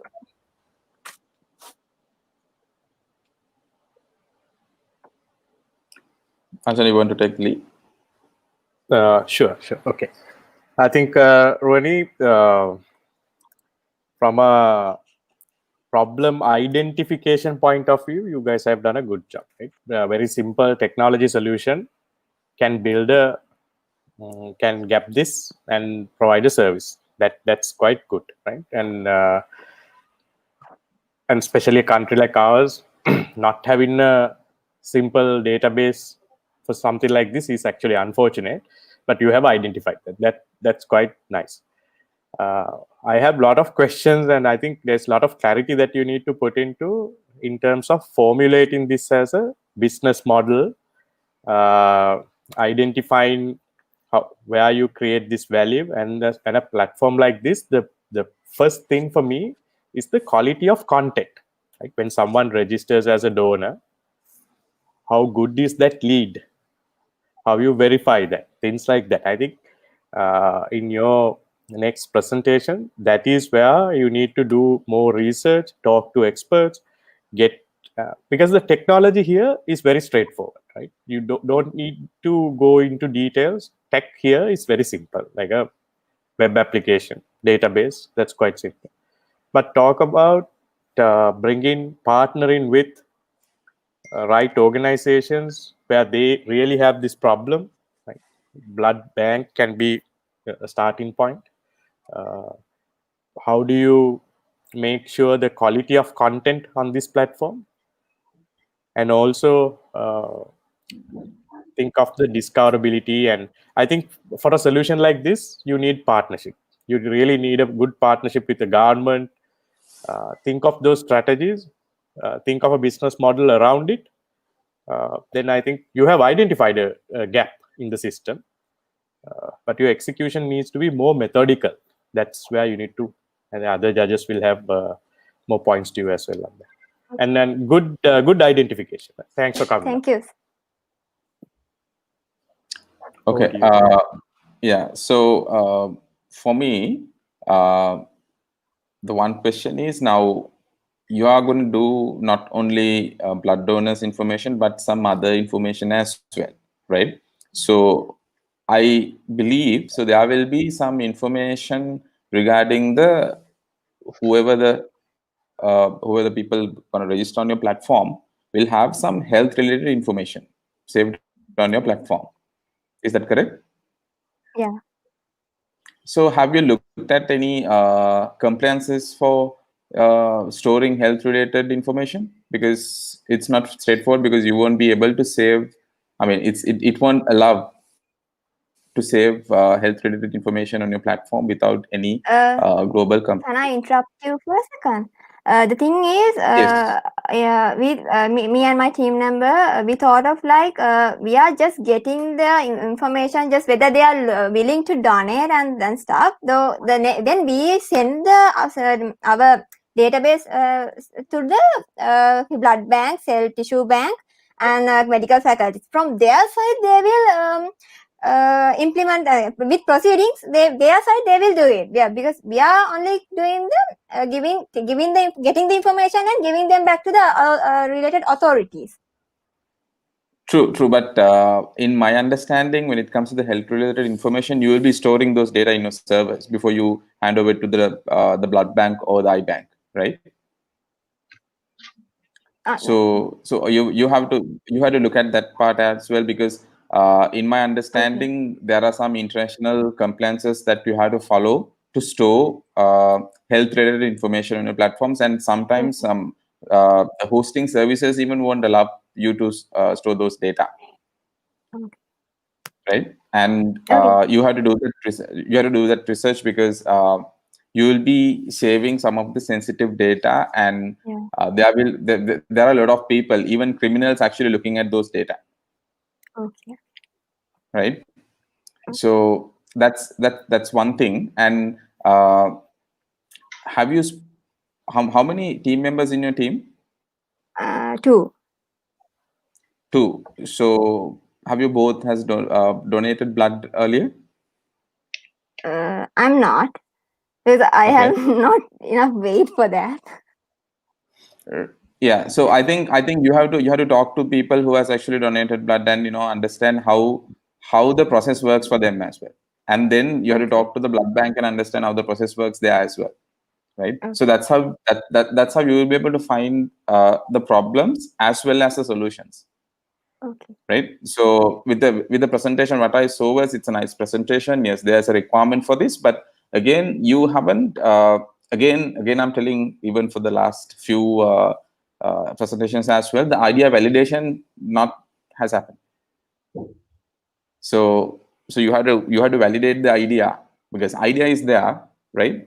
So idea can be collection of many problems. What you have to solve is the most critical problem right now. Okay. Okay. All the Okay, best, thank Renee. you. Thank you. Hi, Rooney. I'm excited for you because I see excitement in your face. You're so young. You're so young.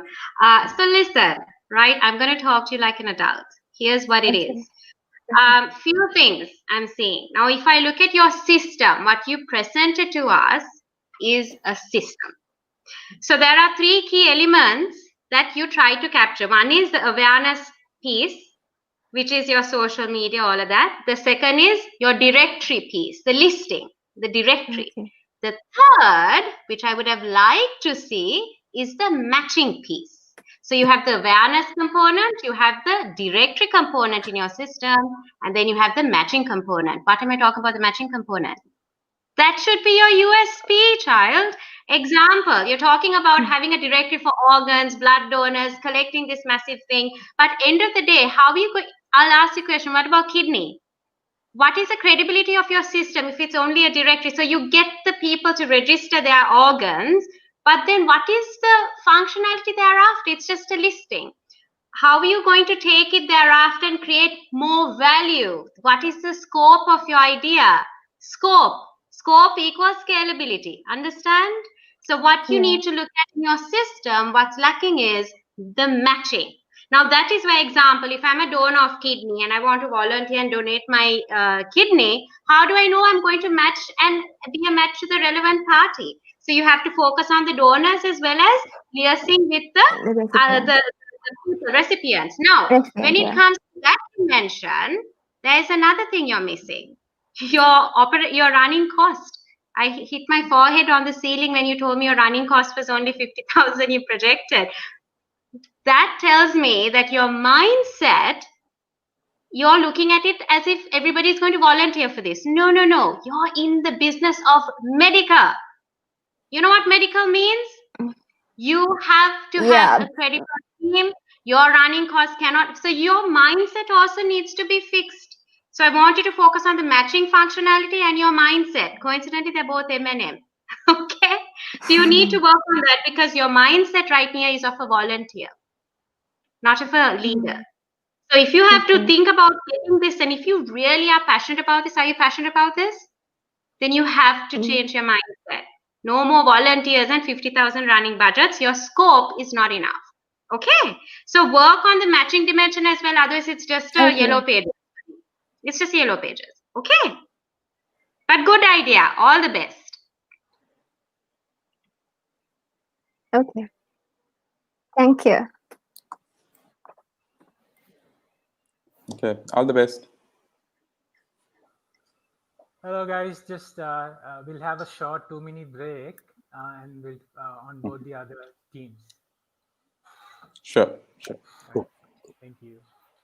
Thanks, Nashad. All right.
Hello everyone, we're back from the break.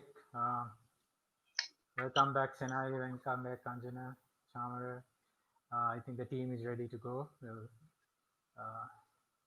get them set up.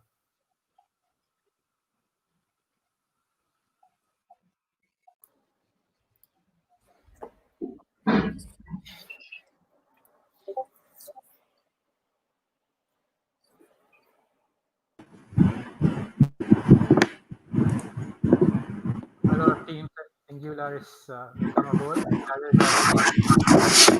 Just take a break. Hello, can you guys hear me? Yeah, I think everyone's on board now. You Yeah. can look at the Can you guys see my screen? yeah. Yes, it's loading. Okay. Yes. Put it on full screen if you don't mind.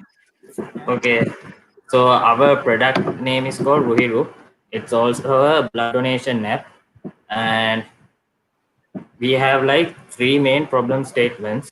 One of the main problems is the 6 million gap in South Asia. There's a like estimate blood requirement of 60 million units per year. It collects about 9.4 million units annually. That's the first problem. And the other thing is lack of awareness about the blood donation. And the another one is encouragement, like encouraging people to donate blood. So our solution is a web and mobile application for efficient blood donation, and it is Ruhiru. We want to let our organizers to host donation camps within our application, encourage donors to donate more blood, and help to find like special blood needs. Like there are people who need like blood which are blood categories which are rare to find. So we want to help those people also. And this is like a user scenario we plan. For example, if a person need to donate blood and organizations need to like host events, they can do that in our application called Ruhiru. We are planning to create like a centralized database. So we are taking users data and organizations data also, and within our application they can view a like request our API and get information, and the user can find events, and we have like push notification services so organizations can send notifications to the user about blood camps. And when we are storing data, we went through from EU regulations, and we are planning to use HIPAA also, Health Insurance Portability and Accountability Act. And we want to create like a better environment to like for blood donation for users and organizations that are willing to like host camps. These are our key features for blood donors, like periodical donation reminders for users, alerts about nearest blood donation camps, easy navigation, user ranking for inspiring donors, user profile management. One of our unique features is the user ranking system. We are planning to like when a user wants to participate on an event, he will find the event through our application and the blood donation camp. Then he selects that camp and confirms his participation. And those information about his blood type and some few information, not all, only to fill some forms of the organization documentation, they will be sent to the event organizer. And he has a track also, and with that track the event organizer can like find if the person actually came for the donation camp and give grades for that. Like if we mark him as present, our application will give him a score, like motivate him. If the user wants to participate in this ranking system, we are adding him to the ranking system, else we don't add this. This is to like promote blood donation more. And these are key features for camp organizers. They can host camps and receive active user list efficiently, and they can find sponsors within the application and push notifications for users. The push notification feature, like if they want to like immediately gain more donors and stuff, they can use it. You guys can hear me, right? Yep. Yeah. Loud and clear. Yes. And we also have like a best area suggestion, and For that, we are slow by slow, we are planning to build the database with the users, like getting their location information. And with those information, we are planning to make like a linear machine learning algorithm to suggest nearby places to host, like better places for camp organizers.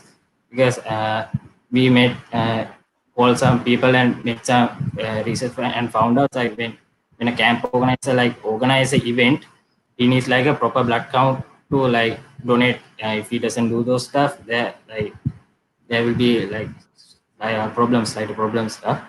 And the best area suggestion is one of our key features also. Our technology stack is Angular for front end. We also have a React web application also, and Docker for Dockerizing, AWS Web Services, and Node. And this is our target audience, 450,640 volunteer collection, and 5,636 mobile camps happened here. And when we are passing through data, we have 2.0 JWT authentication also. And this is our dev team. If you guys have any questions about our product, feel free to ask.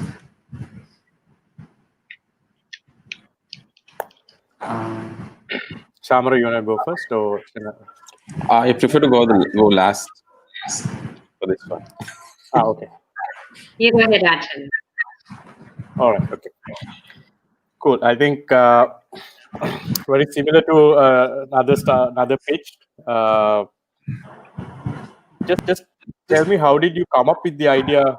How do you look at the problem identification, and then who helped you, or is it completely your idea?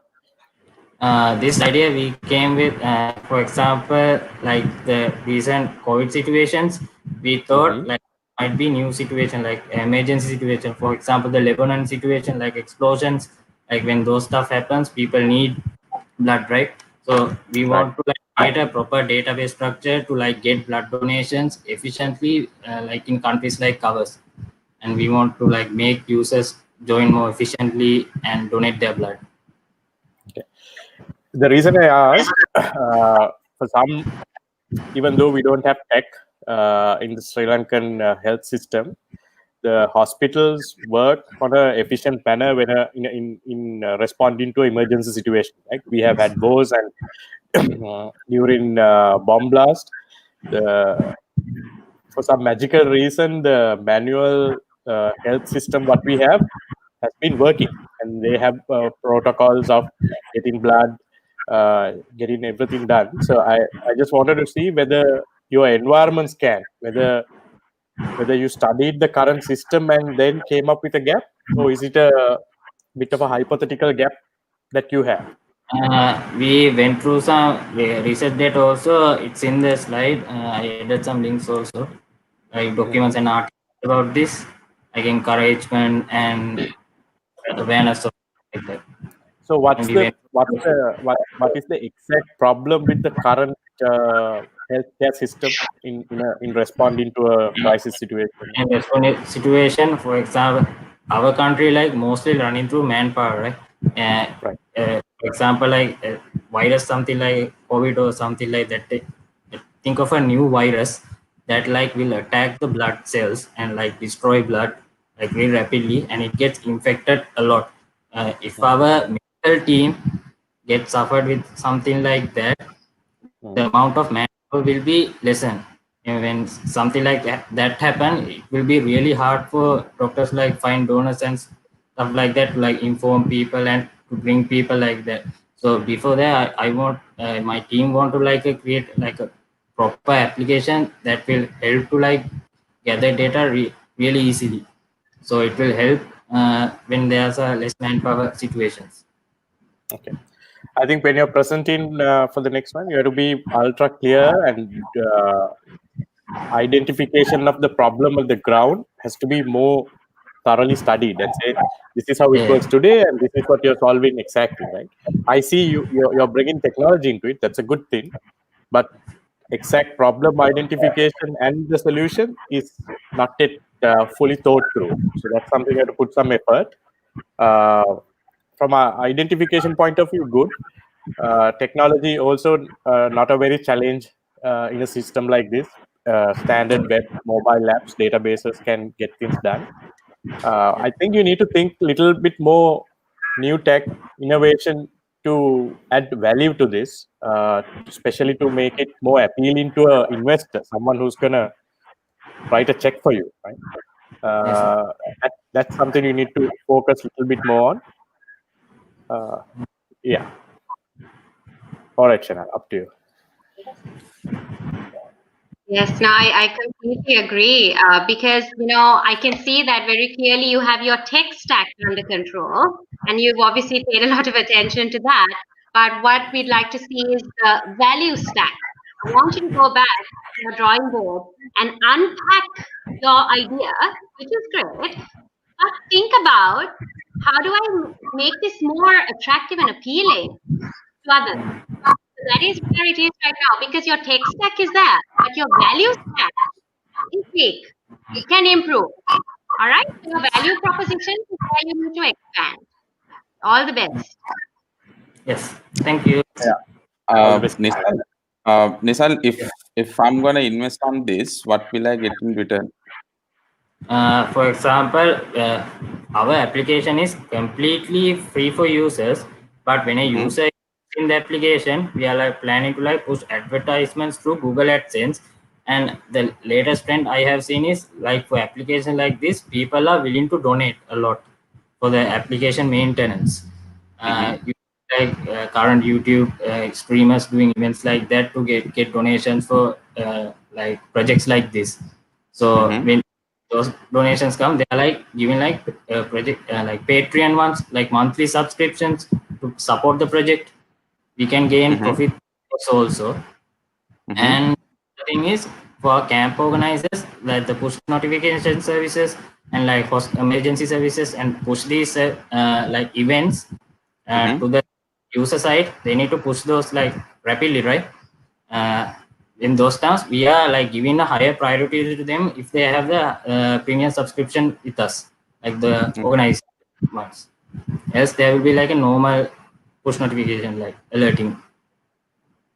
Right. I think when I asked that question, you should have mentioned the subscription model first instead of going for the advertising, because I have a feeling that you might not be able to advertise on put advertisements on anything related to health.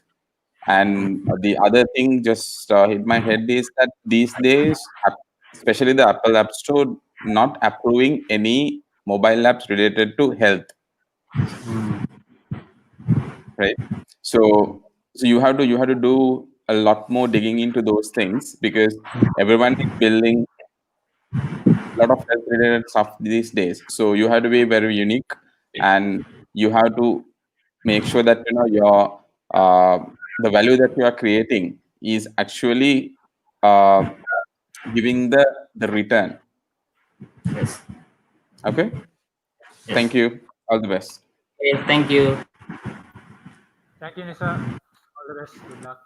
Okay, thank you very much.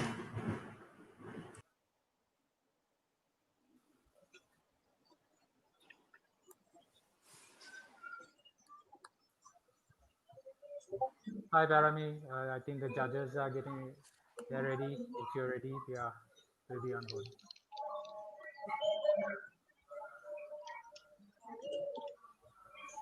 Parami, can you hear me? Yes, I can hear you. Okay, let's get started. If you can put it on full screen, go for it, or just leave it as it and then. Good evening, judges. My name is Parami Jayaratna, and I'm from Team 2, Whiteheads. And here we are introducing a mobile application named Doctelo. The main problem we have identified was that at present, COVID-19 has affected over 200 countries and territories around the world. Although the virus originated in China, it has now spread among all other countries. Even though the world is marching towards a technological boom, no one has been able to find a successful medicine. Though there's no any correct medicine, there are many more ways to be avoided from coronavirus, and this is our attempt to get avoided from people infecting COVID-19 virus. And through our mobile application, we came to some solutions, and one is Doctelo provides services to people having COVID-19 symptoms by allowing them to notify hospitals to send ambulances. Doctelo app allows police to track the area, quarantine the people in that area. And the last one is another facility is that Doctelo provide guidelines to people which let them avoiding from COVID-19. Means if someone has the symptoms, they don't. The Doctelo app gives the chance to be protected from others. And the targeted market is hospitals, patients, police, and public health inspectors. Direct competitors are online medical health apps. And talking about the business model, key partners are hospitals, patients, police. Key activities are product development, end-use Sorry, acceptance. not to disturb, Parvi. Can you Yeah. please zoom the business model? It's very hard to see it on the presentation. Okay. Maybe a little bit more. Okay, cool. Key partners are hospitals, patients, police. Key activities are product development, end-use acceptance, FDA approval, and IP protection. Key resources are gathered data, network effects between patients and doctors. Value propositions are avoid patient details and help to keep social distancing, time management, usability, patient history available. Customer relationships are end user, clinicians, hospitals, police. Channels are mobile application. Since we have not decided to develop a web application, if it is able, we can develop a web application. Customer segments are police, patients, and doctors. Cost structure is development cost. And this is our team, White Hats. Myself, A.P.K. Jayaratna, team leader, T.N. Subasinghe, team member, IWMHD Bandar, team member, N.A. Vikramaratna, team member. And I hope you can enjoy a video to get an idea about our application, and I will be playing now to show you.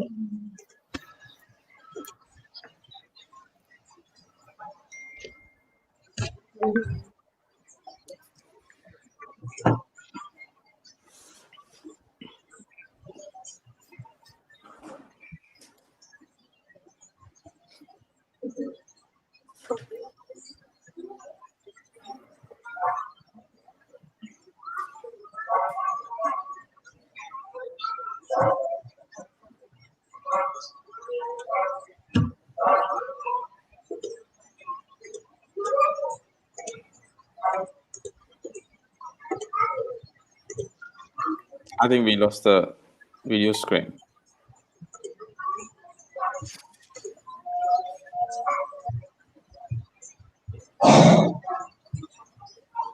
Hello, Parvi. Sharing your screen or?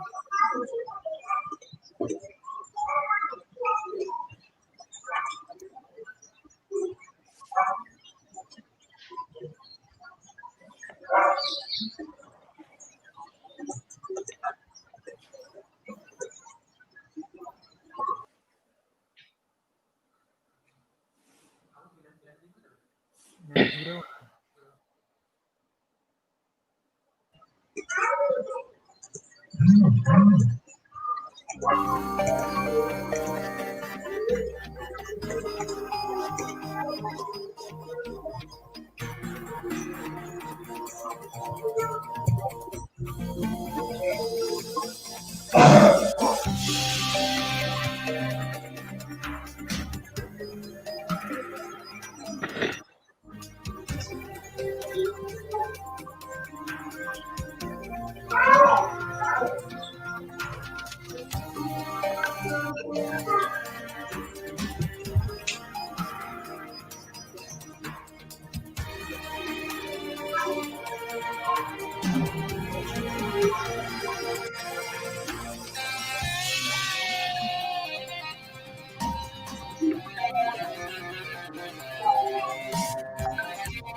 That's it.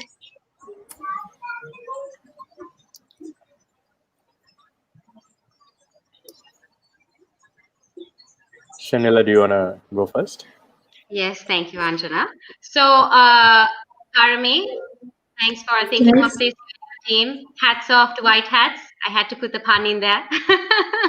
So, my first question is, I want to ask you, what is the coverage you're looking at for this service? Are you looking at nationwide or what's going on? The whole citizens, we are looking for the coverage to cover the whole people in a country. Or since still we have decided to our country this thing for all citizens. Okay, so now if you're looking at all citizens, there is a gap that I see. The first gap I see is with the ambulance piece, right? Overall, I must say, I want to congratulate you on the overall flow. It was very clear. You took us through a story. So you have it there. You have something there, but I need you to work on it further. I'll tell you two key things from me. One is on your positioning, and secondly, on specifically to do with the ambulance component. Let's start there. Ambulance piece is basically if somebody calls, have then ambulance dispatch via Doctolo, right? There's a challenge there. If this is island wide, if your coverage is island wide, who is there to verify whether it's actually a COVID patient? Because there are times the symptoms. Who can prove, right? And so there's a cost incurred, the supply chain of vehicles.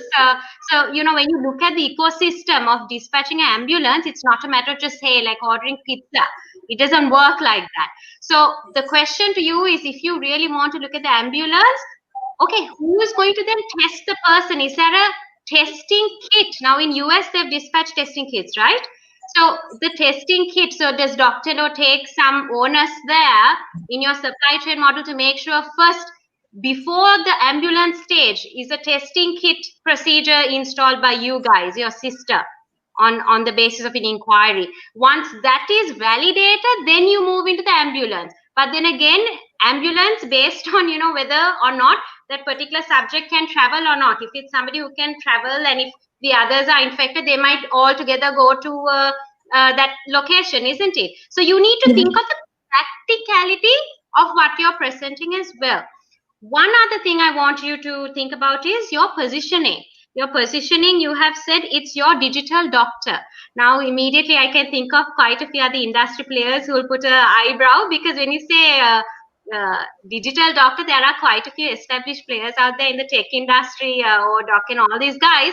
So when you say your digital doctor, it's too broad.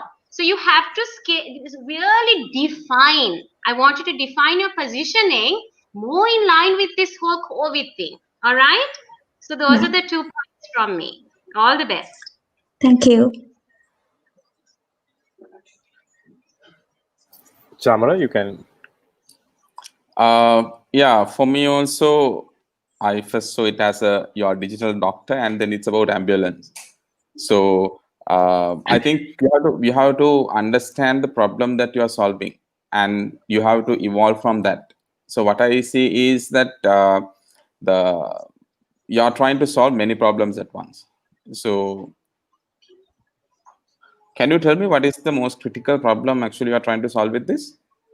Critical problem is the ambulance thing, that because sometimes we thought that we got to know our foreign friends that they said that when they have symptoms, they are pretending not to come to take them to the hospitals. The ambulances are not coming and they are neglected by the hospitals. So to avoid that, we mainly focus in our app. Right. How that has happened in Sri Lanka? Still, it has not happened because there was no many COVID patients in Sri Lanka. Yeah, but what I want to understand is, like, when there's a COVID patient in Sri Lanka, how the Sri Lanka the situation has happened in Sri Lanka, how the ambulance has come, or who has come, and how that has solved in Sri Lanka. I got to know that from my friend that they gave a call when they have symptoms. There was some neighbor person who had COVID-19 infected. The person who was the family members of that person gave the call to the hospital, and they immediately came with the medical testing and everything, and they tested and they took him to the hospital for further testing. Right, because I'm still trying to understand how actually the ambulance can solve this problem, because how the Sri Lanka works is, we had a hotline where people had to call that number, right? And then the medical authorities will take actions based on that, right? So I think you had to refine this idea and to see how you can solve this problem, because there are so many to send an ambulance, so there are so many other things has to be processed, right? So you have to understand those things as well. So you have to talk to few people, you have to talk to the medical authorities, you have to, maybe you can talk to few patients who have actually taken to the hospital, and got recovered, how the process has worked. So without those things, you can't assume and do things. Yeah, right. And do you have a prototype build, or No, it's still the UI designs with us. UI Those designs? those were shown in the video. Right. Okay. Thank you, Parami. All the best. All right, Parmi. I think the other two judges were spot on. You need to really get to the problem. I think the problem is a little bit hypothetical, but I see a value in a way if you build this as a technology platform, and if you work with the government organization to optimize what they do today. And when you call, instead of a call center app, and reduce staff, reduce manpower, organize it, and then get more analytical reports to the government, things like that, definitely there is value, right? Optimizing what they have. So you need to get to the bottom line, the root of the problem, and then build your solution. There is value in tech, but I don't think we have really formulated the solution to a problem. But Thank you. yeah, okay.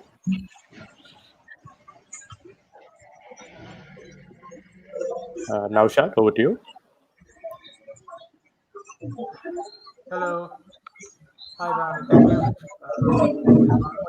I think we are done, and they will have a small Q&A session for you, and be done with that.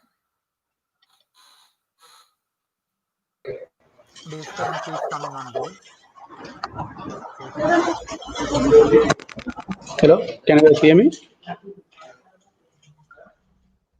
Yes, we Can you can. hear me? Yes, we can. Yes, we can. May I start? Yeah. Yes, Umeshan. Go ahead, Umeshan.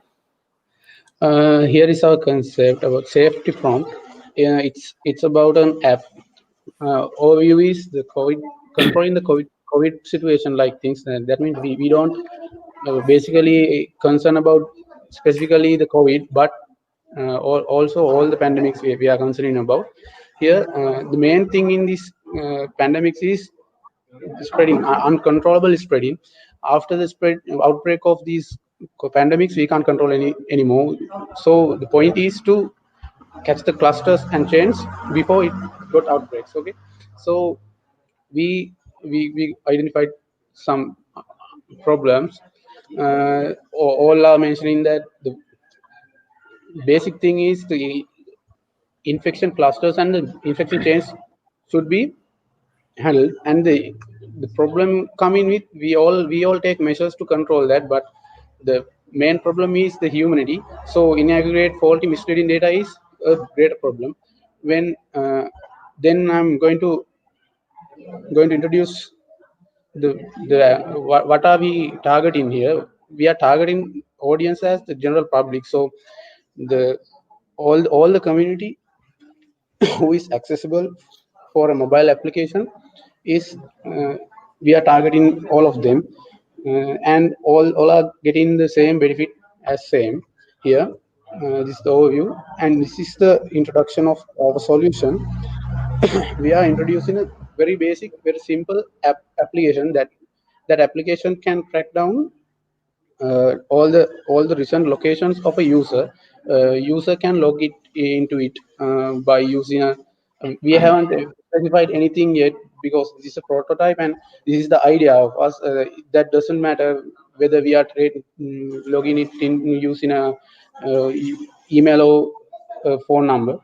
So the idea is the we are going to track their locations always real time, but we are going to save them in a database, and it's like a surveillance of all the time surveillance of where are the people going. But we don't track their steps, but we are tracking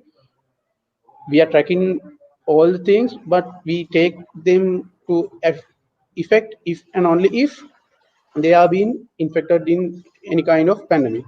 So other thing is this app is controlled by authorized state community. That means like a police and police department or MOH like thing. So the control of this is not a personal thing, and it's state wise. There's a government app like thing. We are going to introduce it like that. Our idea is like that. Then coming when we about technical things of this app, just this app we have developed it using a Flutter and Android Studio using, and our all data goes to a MongoDB user in database, and we are using a Google Maps and some other APIs. We are going to plan on those APIs, but haven't implemented them yet. So because of that, I didn't mention them in here. Here, functioning techniques.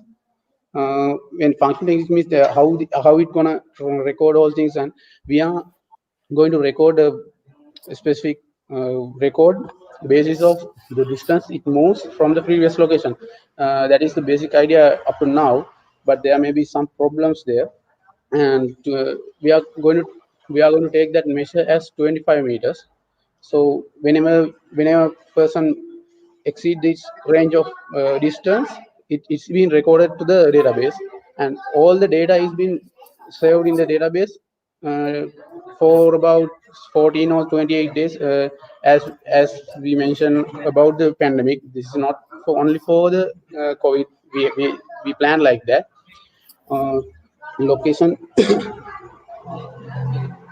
sorry, and this data is only be accessed by administration side, but we are planning it also to be encrypted, because the privacy issues may come otherwise. So uh, and we are trying to implement something like to catch that cluster of infection of chain of infection. It's by its own app, and so something, but it's very risky to do something like that because the privacy could be compromised. So it's only a plan here, and I will show you the demo of a video. Can you give me some time here? Sure, Can you? go ahead.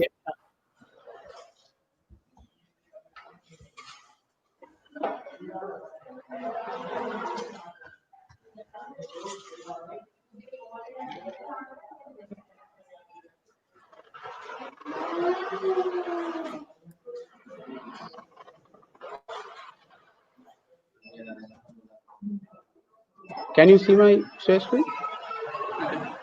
Hello. We can see the video, but not the screen.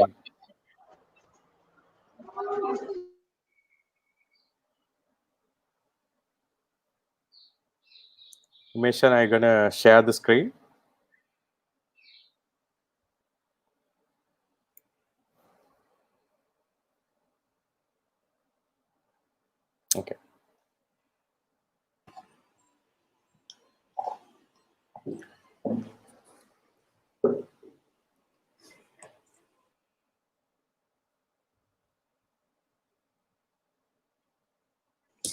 Is it loading or? I think in the meanwhile, you can just ask your, clarify your questions from Umesh. Okay. Omeshan, I'm a bit confused. So are you trying to, he left, right? Oh, I think we might get another data issue. Okay. Let me see if I can. I'll check with Sabha, and yeah, we'll put Sure. Vidura on board for the Q&A.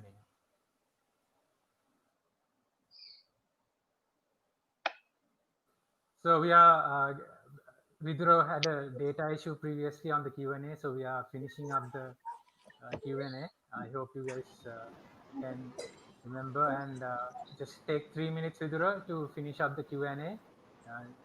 I think you're done with the presentation now, but you can finish Yeah. up the Q&A. I think that's where we stopped, right? All right. Okay, Yeah. Sanela, Anjane, it's over to you. Tamil. Thank you. Thank you, Nashid. And judges, I'm extremely sorry for the inconvenience that occurred due to the tech stack. And we were in the Q&A, I guess. Yeah, I think my question was USP, and then after that, I'll hand it over to the other two judges. Mine was just on the USP. Okay, cool. Do you have a response for that, Vidura? What is your USP? How are you differentiating yourself? Okay, cool. So basically, what we are up to is we are doing the exact same thing as New Zealand. We can say that because we are doing that QR thing, we are doing that pinpoint thing as well. And when it comes to uniqueness, we are language independent, and we are language independent, and even in the New Zealand app, it's much more weight on the user, but we are lighted on the user and much more weighted on the server and the user experience. But when it comes to New Zealand app, it's quite, we have to do some clicks and do and all. But in here, it's quite easy to use and all. And the real-time exposure alert and the self-quarantine guideline provider. These two are not provided in any kind of platform. I don't know why is that. Any kind of platform that we came across. So these are our uniqueness when it's come to our platform. And we also provide the USSD thing as well for the feature phones. No one have done that. Okay, Anjana, Tamara, over to you. Thank you. Yeah, Anjana, you can go ahead. Okay, cool. All right. So, of course, on the technology solution, there are a lot of loose ends that you can refine it and you can simplify it, because QR is not a very authentic solution. Anyone can copy QR. It can, and even if you do a very simple printing mistake of a QR code and pasting that in a wrong location, can mess up the whole solution. Like, there's a lot of impact on that, but those can be worked on, right? Maybe when you scan the QR, you take the mobile location. Even on a feature phone, there is a cell triangulation location that can be picked up, right? So all that We can be actually, worked on. we actually, when you are scanning the QR itself, when you scan a QR from the user's end, user will notify in the database with the timestamp of the real time of the day time that he or she scanned the QR, as well as the location of the the ID of the location. Right. Basically, QR contains the ID of the location, and as well we found from New Zealand, they have issued some guidelines to how to print this QR, and we are following that as well. My the doubt, or maybe the problem that you really need to sort is it's a cultural thing. Right now in Sri Lanka, I understand in a country, a developed country, if we were asked people to scan, be responsible, that works without a question, right? Yes. You need to figure it out how to make it more practical in Sri Lanka. So that is a challenge, and that is I didn't see anything. I saw the gamification part. Moment the gamification comes here, because people being competitive, for them it's like, can you copy, can you take a picture of the QR code and send it to me so that I get, you have to think with the local environment, how it works, and that part you have to work on it. Actually, sir, we came actually to be honest, we only came across with a single use case for the. We came across with a solution for the single use case only. We Okay. think of a railway station one. When it's come to a station like Colombo Fort, only there are three main exits and entrances, and that's it. You can't come with this railway road. But when it's come to railway station like Bamba, it's quite easy. You can come and go from anywhere. And we request there are few people who are measuring the temperature of the people who are entering to the particular station. So in that point, they can provide that QR as well. That's the solution that we came across for that use case. I think there is value and there is which we can implement it. There is certain level of traceability that you can get it, but with the other technological solution like the GPS tracking to allowing data, with all that you have to figure out something. And also ICTA build the app called My Health. If you go to GitHub and search COVID-19, they have app, and there were certain concerns from the medical association that they didn't want this to get public to panic over data. Like if it's like a railway station and on a one Monday morning, amount of people who have gone through that, and if you find one COVID patients, the amount of panic that you will cause, all that is there. So you need to go to more details. Again, I think you have figured a way to track it, but how to practically implement it, that is where you need to work on it. Sure. Yeah, I think technology side is like, it's very generic solution for me as well, but how you execute this is the key here, right? So as an example, the railway station, right? We are a nation, we are actually not on time, we are actually a bit late, right? So the train is delayed, and also the people to the train is also late, right?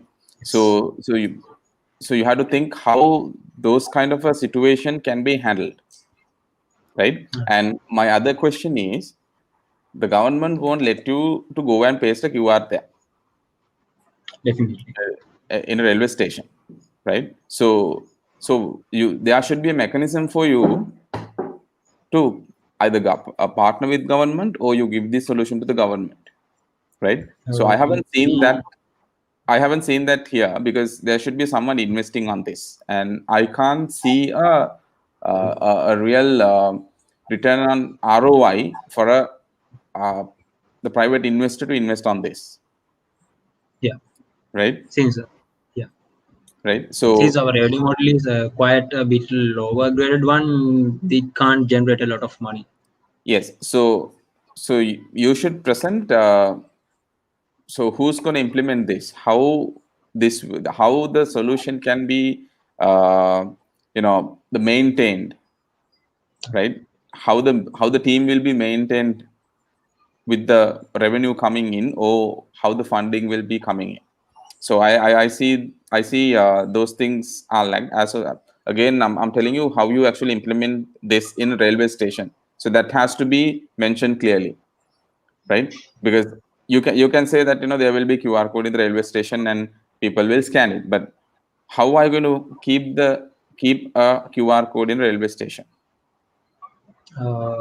It's like, as we take Bamba, as I mentioned earlier, there are officials who are scanning the temperature of the people who are entering to the place. Right. And each and every entering point, there are at least one or two. Mm-hmm. We can put them the QR code. Like it's much as I have shown in here.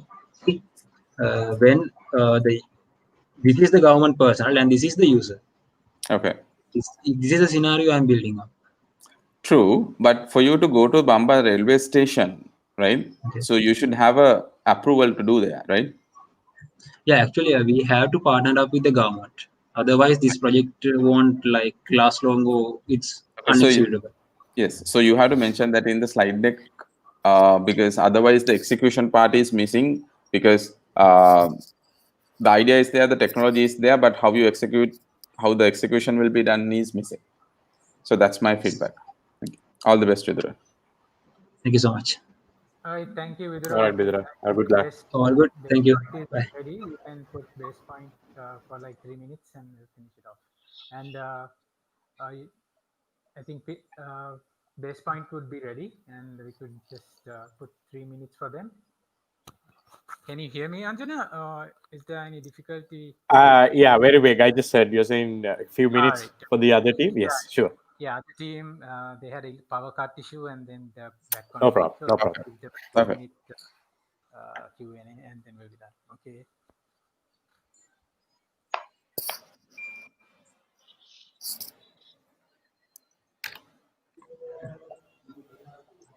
Can you hear me, guys?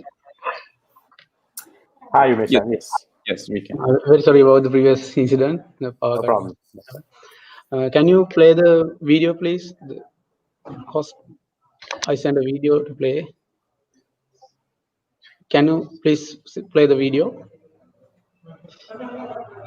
I think Naushad.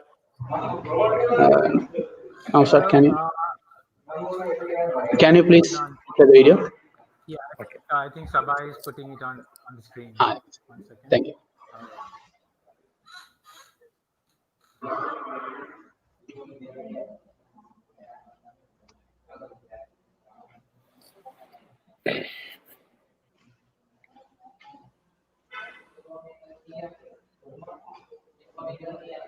This is a prototype, and this records our location history. This is very closer records are there because we just use the 1 meter distance here. Planning to do 25 or 100 like that. We're gonna plan it. Can you hear me? Hello. Yes, we can hear. Yes. So it's. I think I have to share the screen. Okay. May I explain this slide again? Before you do, Meshan, Yeah. you'll get 3 minutes to finish it up. Okay. Okay. Okay. Thank you. Here the basic. I will explain the basic idea here. Here the basic idea is to capture the clusters and the chains of infections that are possible when a COVID confirmation is being carried out. So we are tracking the location history, so we can track down where he has been, where with whom he has been interacted. So if we gonna implement these as a community, so very common application, like let's take a mask. All the government forces us to wear a mask. So if can government not force in, but give the idea to use this app. This is a very basic and totally free app. We are not concerning about any revenue or something. So we can capture the whole clusters and all possible chains of infections here. The basic thing is this. So with the limited time, I will explain the later things. Here, no any revenue we are concerning about. So the promotion strategies, or originally, we are going to request the government or responsible authority about this app to make the minds give the idea to the public. So you must or you should. It's a better thing to use this app, and you can be saved your life, and all the community will be saved from this, and all the chains will be captured. That like thing, like same as we are forced to wear a mask. That is our basic idea.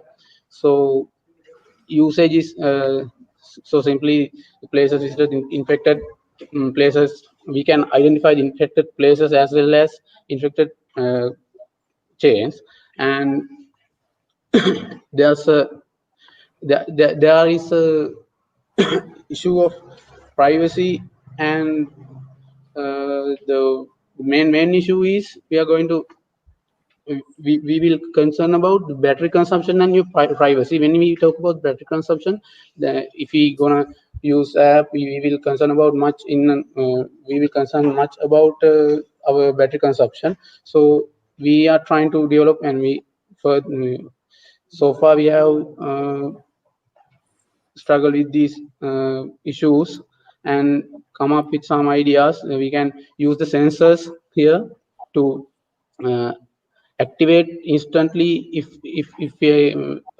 on triggering the app to open rather than opening all the time, overusing. So this is our basic idea to overcome the battery consumption issue. And when you talk about the privacy, anyone will ask what happens to our location privacy and all the things are tracked. So we are planning to give a client side encryption whenever it is being saved to the database. We are going to go through a encryption here. Mashan, I think the time is up. Thank you. Yeah. Okay, judges. Yeah, Umeshan, are you? Is this a contact tracing app or?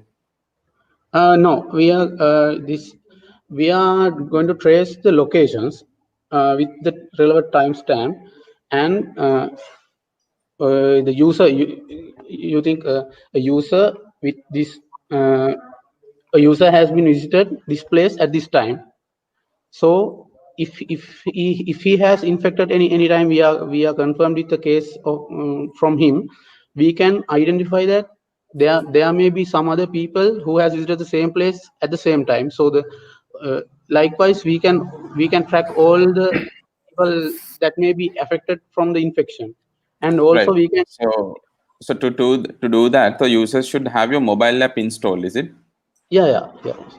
So what's your? I haven't seen your plan on how to get users on board, or how to get your users install your mobile app. Because I'm not going to talk about the technology side. It's a different the whole different thing, right? So I haven't seen how you're going to get on board your users.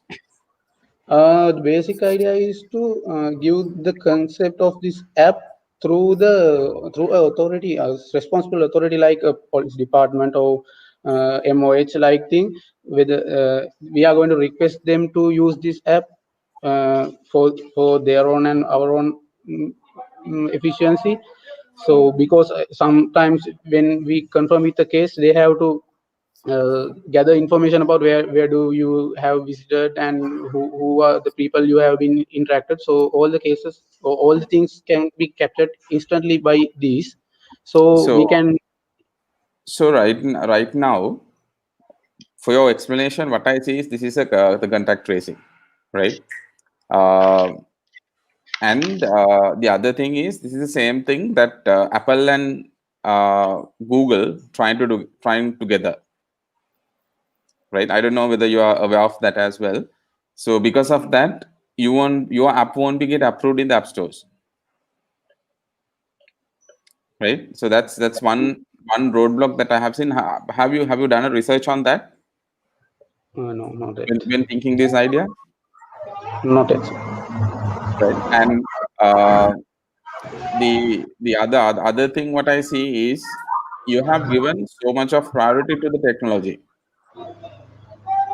right? So bringing in lot of technical stuff into the app, but not looking at how you can actually implement this or execute this.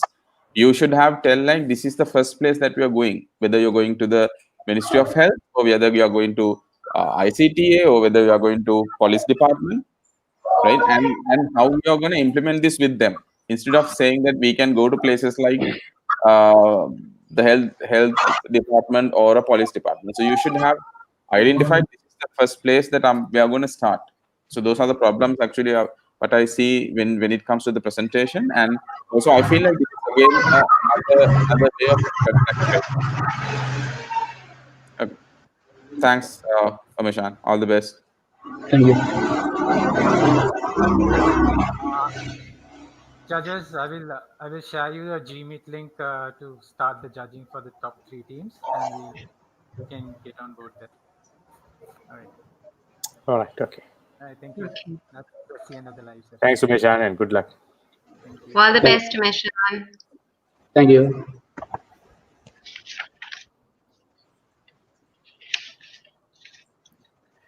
Naushad, the evaluation. We'll send Naushad? I think we are going to get a Google Meet link for that, right? Yeah. Okay, I've been scoring it on the Google Sheet that was I've been doing the same. Okay. I need Maybe about online right now. 2 minutes to feed the data onto the sheet because I So can't I'm access on it. live So right I now. think Yeah. I will. We can leave the session and I'll send you the Gmeet. All right. Thank you. Okay, thank you. Bye bye.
Hello everyone. So the judges have decided for the top 3 global winners for who's going for the next session for the global pitch. And first on the list is help.lk. Congratulations, guys. So you're going on first. And second on the list is Death Company. Vidura and the team, congratulations. And third on the list is Hand Indeed. Well done. All the best. I think you got your input very well from the judges, and then maybe use that input to improve on your pitch for the next session. All right, guys. So we got 3 Sri Lankan teams going on board. Well done.